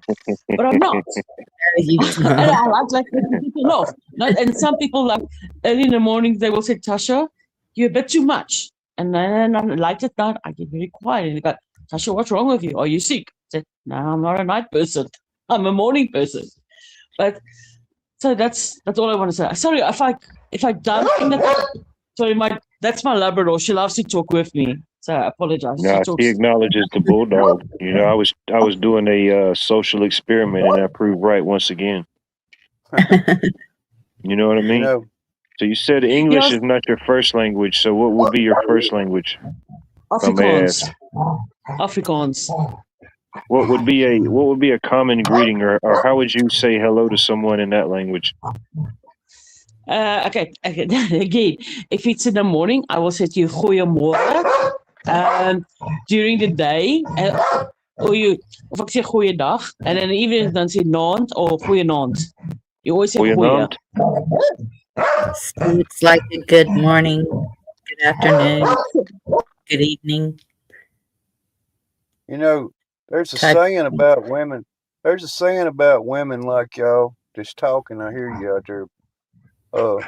Is it called pioneer? You know, you got the pioneer spirit. You just want to live your own life around your family. You want to make your mark on the world, and you don't want to be influenced by a bigger majority of people that just kind of want to push you out of the way.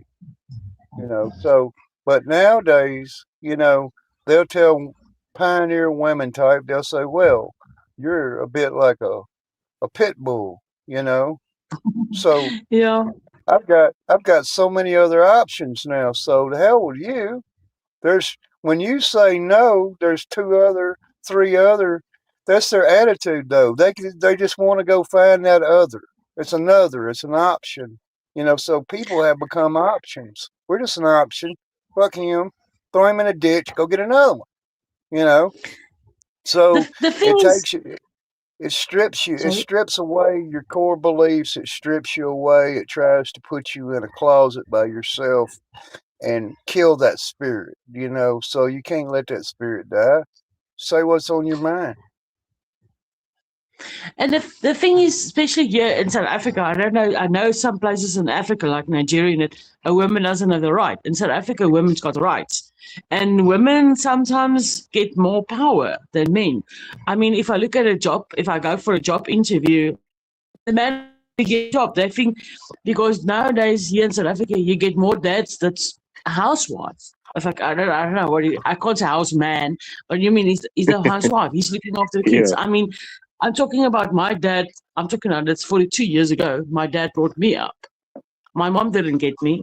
I mean, when they got divorced, they will easily say the things go to the mom, but that it wasn't my case. My dad got me, and I mean, and I think is I got 4 siblings, and I mean, I'm the youngest, but I mean, I think I was brought up as a tomboy, so I know a lot about engines and things like that. But I'm not a lesbian or gay or whatever. But it just I wasn't a model girl. I want to go and go to the shopping mall and things. I just said to myself, I'm gonna make the best of everything. So if I'm getting stuck or something, I know how to fix myself. I mean, I can change a tire. What teenager or what young man at the age of 20 or younger can change a tire, or even in the 50s? No, they call they call the people, please come and change my tire. And they don't know how to do it. I mean, I was teach before I learn how to ride. My dad said, listen, I'm going to show you how to change a tire. I can change a tire.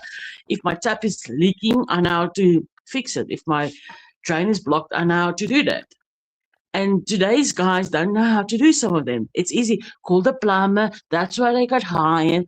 You pay thousands of rands, okay, dollars, I can say the dollars actually, thousands of dollars for this guy to fix it, and you can actually do it yourself. Just pump the thing 2 times, the machine, the pump, I don't know what you call it, we call it the plunger. You just plunge it 3 times and voila, it's open. Now you're paying people $200 to do that, and you could do it yourself.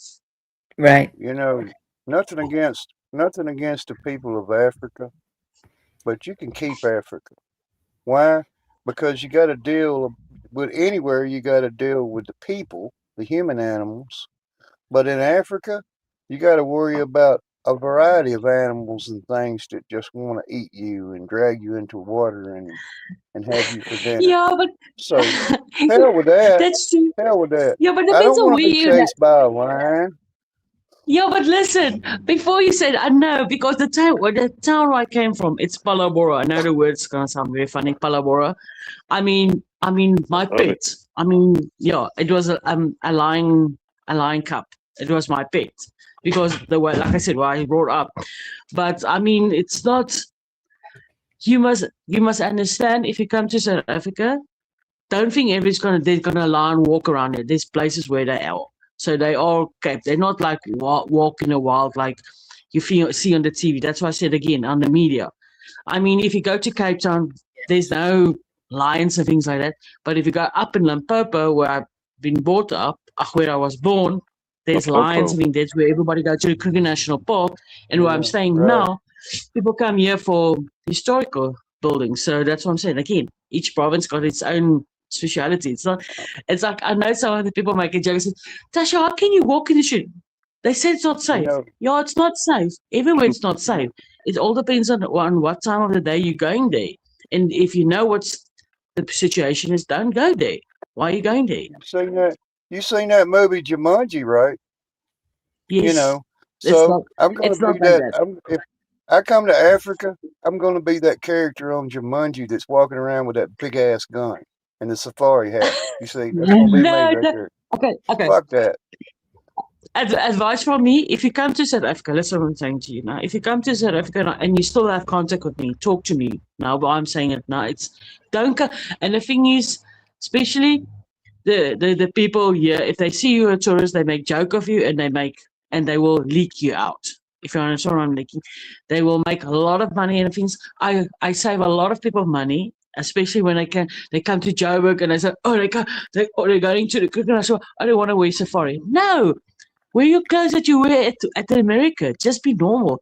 Just the basis before you come to South Africa. Just you talk to Tasha or whatever, and you see what programs are you going to, and you see how the people is dressed. Go and watch movies. Don't go to YouTube and see. Go and taste this or something. Talk to some people that you know. I mean, Yes. like for Siren. me, That and siren, if you did that siren go by out there? Whose siren was that? I think it's Watts. it's Not mine. me. It's a ambulance. I'm not Yeah, lying to you. see, I'm staying like 12 houses from the hospital, the provincial hospital. So you're gonna hear somebody ambulance. just It's got it's ate mine. by another lion. That's what it is. Mauled by a crocodile. Dang. But that's No, just it's it. It's the same okay. here. Because we Okay. have all the snakes, we have gators, we have whatever, but you know where they are. And that it sounds like that's what Tosh is saying. She knows her surroundings. Sure you do. Sure you know where Well, they you can pretty much I guess. mean, Every That's so the often. ones wait, that don't get you. listen, it's like if people say we got it's like people is saying we have crocodiles here. It's fine, we have crocodiles here, but why are you going to the river? You see, understand? Why are you going to? If you want to go and see sightseeing, there's places that you is escorted that you don't have to. See what I mean? You don't have to go there if you don't want to be there. If you want to go there, go somewhere. Ask someone, listen, I want to go and see the river here down the street, and then you do it. But don't go and play with the water, and you're not going to expect a crocodile. There's hippos here as well. Well, I'm saying there's hippos here as well. We got a new hippo. We got fish here, and I got cows, and I got sheep. You own a hippo? My dogs. coming right around on the car that's got the screening all over the windows so the lion can't get in there. Did you say you own a So it's- hippo? No. I don't have a hippo. No, I don't have a hippo. Man, I was I fixing got to two get dogs. jealous. I wanted to own a You hippo talking one about time. dangerous? A hippo's dangerous as hell, man. Oh yeah, they'll chomp. Yeah, Yeah, they can okay. get you. But now I'm gonna shock you guys now. You know, I know you've seen the TV. You see how big an elephant is now, hmm and an elephant is very big. Really, it's very big, and it's very heavy as well. But if you see him in the bush, going to the Kruger National Park, that's a park where you see all the wild animals. They're not in cages, they're walking freely, so you have to look for them. It's one of the quiet animals, and it's family of the mouse. I don't know if you guys know that. Huh. Yeah. But the elephant, yes. The elephant and the mouse is family of each other. The mouse and they are, yeah. That's what I'm saying. It's and you know when you hear sometimes when you come to also, we want to see a lion, we want to see a lion. But between you and me, I don't know how much is in miles at the moment.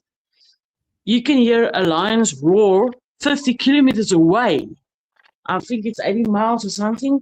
You can hear him away. You will think he's close to you here, but it actually he's not. Yeah. He's actually 80 miles That would away. That's his roar. Yeah, that'd be Because he's something, got a very to hear it out and about in nature, Well, considering all the different animals and nature that you could interact throughout the many parts of Africa, what do you think is the most weirdest animal that you've seen here in America? Besides the Americans, what would be the weirdest thing besides us? I don't know. To be honest, I don't know what that animal's called, but I'm talking about things on TV I've seen. To be honest, I got really you. want to see that. It's not an otter.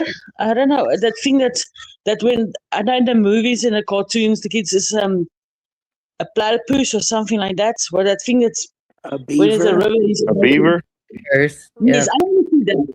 For me, that's something different. I think we got something very smaller. We call it a hamster. It's very smaller than that. I'm talking about. See, even the It's like- dog agrees. Some people are in search of the beaver. Some people find it. Some people don't. It's majestic. But the It's a thing is, what beautiful we got creature. having in common that I found out that one animal that we all have in common, and I didn't notice that, is the fish. Okay, we call it a fish eagle, and I think it's American eagle. You guys, I think it's your American, it's your national bird. Yeah, the Oh, What bald is your? eagle. Yeah. We got our national bird is the fish eagle, and it looks exactly the same. Huh. I have to There's look that up. yeah, and we did. That's a lot of things that's why I said I'm into nature, so I know a lot of nature's facts. I mean, I got a joke. Okay, sorry, can I say a swear word? Love You it. guys I mind have if I not say heard a one swear South word? African joke today. I cannot say that. Lay it on me. Okay, one thing I can say about that is I got a joke. Always I said, and that's my joke. I always ask the people, where is an elephant's sex organ? Good question.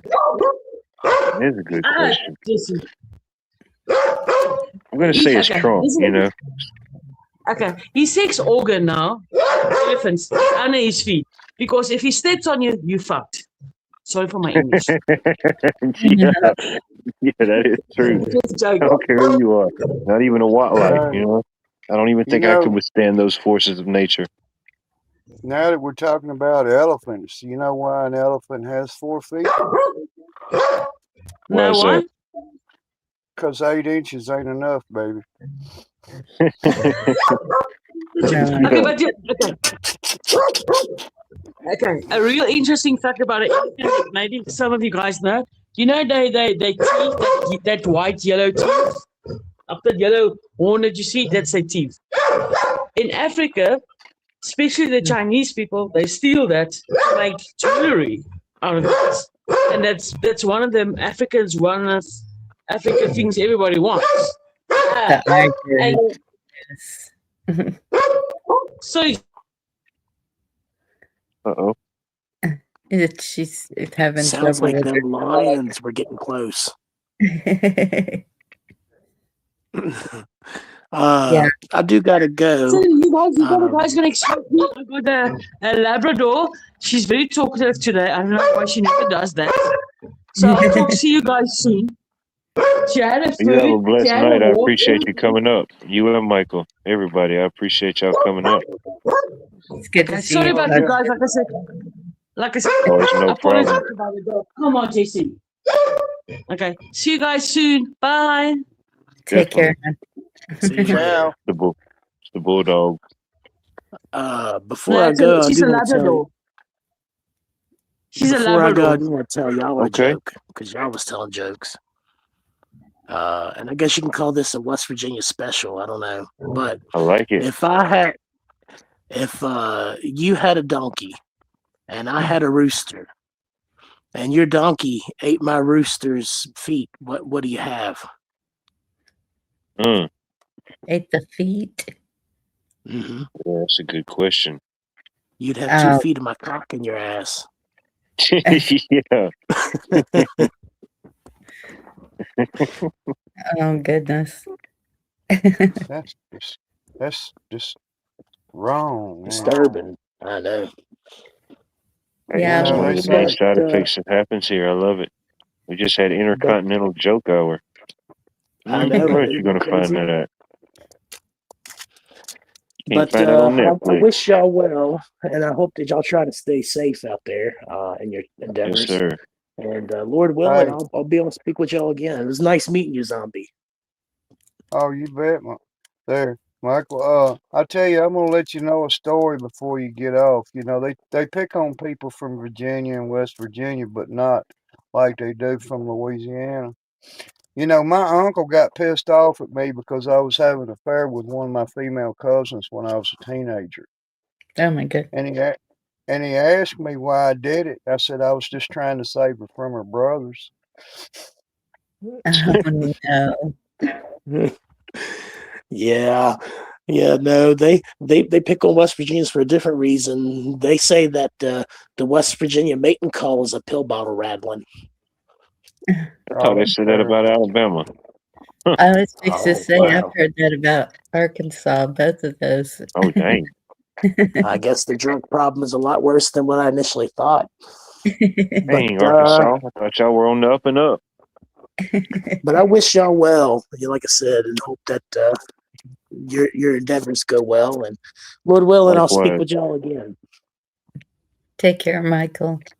All right, Yes, thank Michael, y'all. good to meet you, man. Yes, sir. Next victim, come on up. Victim. Beautiful. Got open mic You night at What's Life World here going on. know. I love new character unlocks. You know. I'm Got to glad hear what's Josh going on in picked- Scotland. Got to hear what's going on in the South Africa. I mean, you know, Yeah. You know, like Ric I Flair. get it.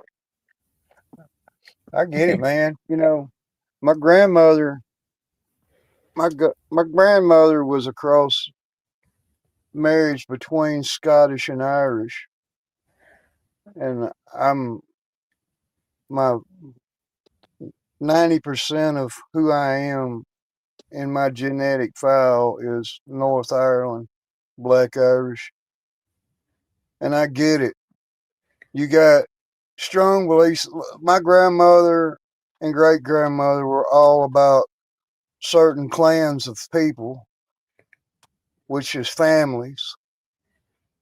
And whenever you see all this drama going on inside these countries and these little clans, and where we essentially started at, if you understand, with our European ways into this nation and our beliefs, our core beliefs.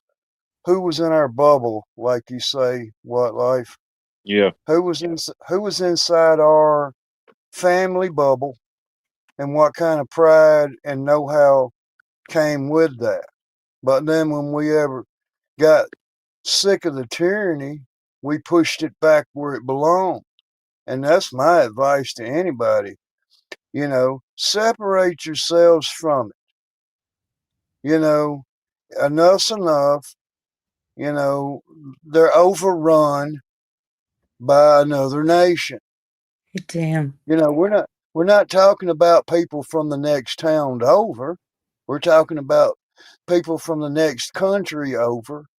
We're all overwhelmed with third party invites, the fifth wheel, and that's just another added complication to our everyday life, and people want to know the answers, you know. But as far as I know, you know, all the societies push back against a certain vigilantism, whatever that is. But we all know who's in our communities. We all know. Listen, don't tell me you don't know what some of your neighbors may be doing. Don't tell me, tell them. Because one, if we don't get this correct, you know, we're screwed. We're all screwed. We're all screwed. That means you're not going to have Ireland. You're not going to have Scotland. You're not going to have London. You're not going to have South Africa. You're not going to have any of these places. There's not going to be any structure to it. Whenever we ask somebody, hey, can you assimilate into our country? What does that mean? It means stay inside your bubble, stay inside your clan, enjoy and reap the profits and the benefits of the free nation, but it can't be free. You see what I mean? That word free is misconstrued. And I watched some of the people that's supposed to be in charge of that talking about how we expect people. I did upload a link to it on my community about it. Assimilate to assimilation, which means that all of this, the bad guy's going to get us shit. The bad guys in your neighborhood. It takes us to save you from it. If you get what I'm saying, you know what I mean? It takes them to save you from it. When you're the one living in the community, you got the most experience. You know, I mean, for goodness sakes, I was born and raised in New Orleans, Louisiana, and I was a business owner. I know what goes on inside violence and drugs and cities and goings ons. And you know what we are? The Big Easy. You know what I mean? We're known to be some of the most corrupt government state in the whole entire history of the United States in some means. But we see that. We know somebody says, hey, we know what we see. We don't need somebody to point it out to us and then over and charge us and put us in some kind of financial slavery to try to get rid of it when we're just capable of saying, okay, let's get the trash off the street. And I had this conversation with a Canadian the other night about Canada. Was it Canadian? No, it was somebody else. I'm sorry. But the fact of the matter was that even in that Ottawa thing, the people stepped up. Whenever the civilians stepped up, all those truck drivers, all those veterans, all those people stepped up inside Ottawa. They cleaned up the streets. They picked up all the trash off the sidewalks. They set up places where people were cooking food. They were giving the homeless food. They were helping people. They cleaned up their national monument in Ottawa. They did all these things. We know how to do all these things, but the direction in which we're saying, okay, we know morally what to do and how to take care of it the humanitarian way. Nobody shot anybody, nobody done anything inside that protest up there in Ottawa. Nobody was pointing guns at each other or anything. The only people pointing guns at the people of Canada was the people that represent the people of Canada. Thus, how it reflects back to our society inside this country. It means if we say, hey, we want to walk out here in peaceful protest, I don't care what you say. This guy says he's bringing 2 truckloads of food in to this community, and we're going to cook it. We're going to make sure everybody's got this. We're going to make sure everybody's got that, and bring everybody back up on the same page of thinking instead of saying, hey, we're all enemies. Let's just get rid of each other. You know, I hear it. I hear all of the crap. I listen to it. It gives me a headache. I listen to people out here in this community of internet that says, no white guilt. Okay, great, Mr. White Guy. I'm so glad that you're out to say, okay, you're in it for the white people. You think the white people should have a place. Okay, great. Have a place and go over there and sit down and shut up. That goes for the blacks, the Asians, the Hispanic, whoever we got. Let's all get on the same page of this. We are all getting screwed as Americans. It don't matter what color you are. Yep. We're getting screwed. Period. It means that all of this shit where we have to fucking, you know how dangerous that is, Monty, and what? You know how dangerous that is to have the government completely in control of all of our communications? You know how dangerous that is? Yeah, it can cause chaos. Because anytime they say, oh, we can flip it off, just like what happened, EBT. Okay, EBT. That should be the prime example. When they cut the EBT subsidies programs and SNAPs benefits off to people that had already been living on it, they're pretty much addicted to it. It's all they fucking got. And when they cut them off, what do you expect somebody's going to do? Yes, they are going to be a poor person walking in a grocery store, filling a card up saying, hey, I know stealing's wrong, but I have got no choice. Yes, you do have a choice. We have a choice. We're better than that.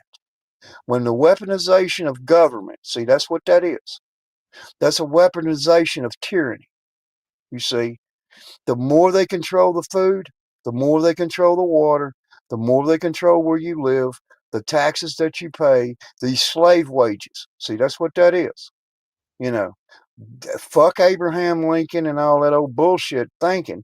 The fact of the matter is the proclamation of it, that proclamation to slavery to be abolished in its own right segued them into putting every single individual inside this country under taxation slavery. You see what happened?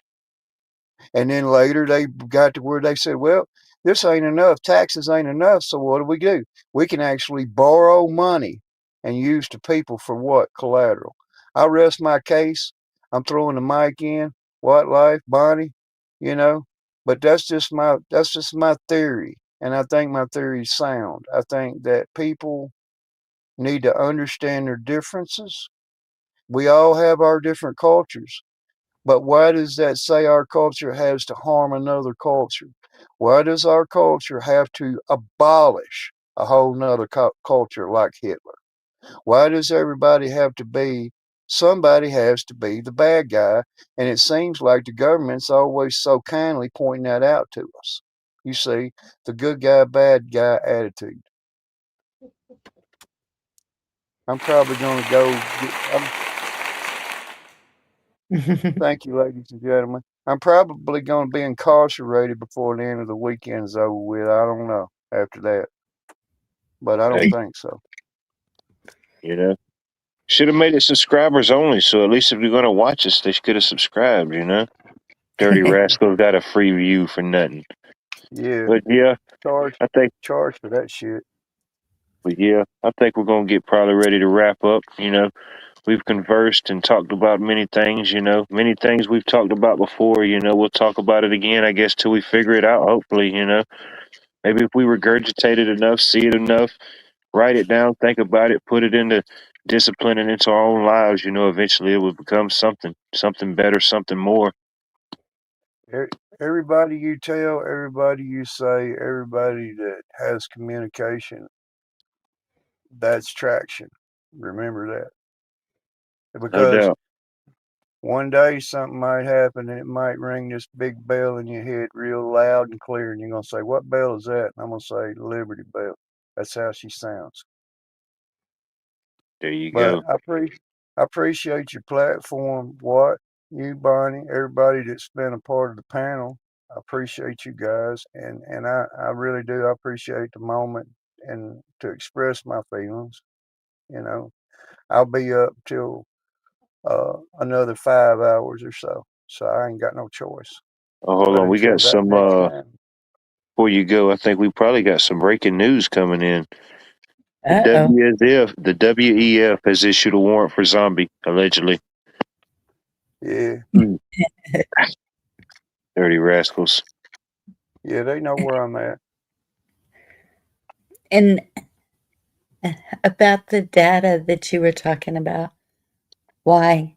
I mean, what can be so exciting about us that somebody somewhere is just sitting there listening, reading? I just can't imagine that we are that important to be monitoring what we say and do. You It's your know? money. It's your Oh, money. It's your well, promises of money. It's your fake fiat currency. That's what it is. well, they don't know anything about my money. Shoot, they know everything. They're the ones making the money. Sure They're they the ones don't. printing it. You don't think they don't know where it's at, where it's going? Shoot. Especially on a digital infrastructure. Shoot. But who knows? Who knows where it's going to go? Maybe this time next year I'll be streaming live from a hologram platform somewhere on Mars. Who knows where we're going? Who knows where it might be? But I appreciate each and every one of y'all for tuning in, tuning out, and being here in the moment. Those that may tune in the future, you know, for all the ones that took me off the block list, I appreciate you. You know, I love you still the same. But any final thoughts? Any final concerns? What you think about it? Thank you, Watt, for having me up, and I like that little rant you did earlier. Hey, sometimes it comes, sometimes it goes, you know. I don't know. We all have something that needs to be said. Is hopefully there's somebody on the other side that hears it. If nothing else, maybe we're hearing it ourselves. Maybe we need to repeat it to ourselves enough till we wake Right. ourselves up from whatever slumber, sleep, or discombobulation we're in daily. But we'll figure it out. Like John Lennon once said, in the end, it will be okay. If it's not okay, it's not the end. I think the link's pinned in chat. If anybody wants to join backstage, feel free, feel welcome. But other than that, we're out of here. Good night, y'all. Good night. God bless y'all. Here we go.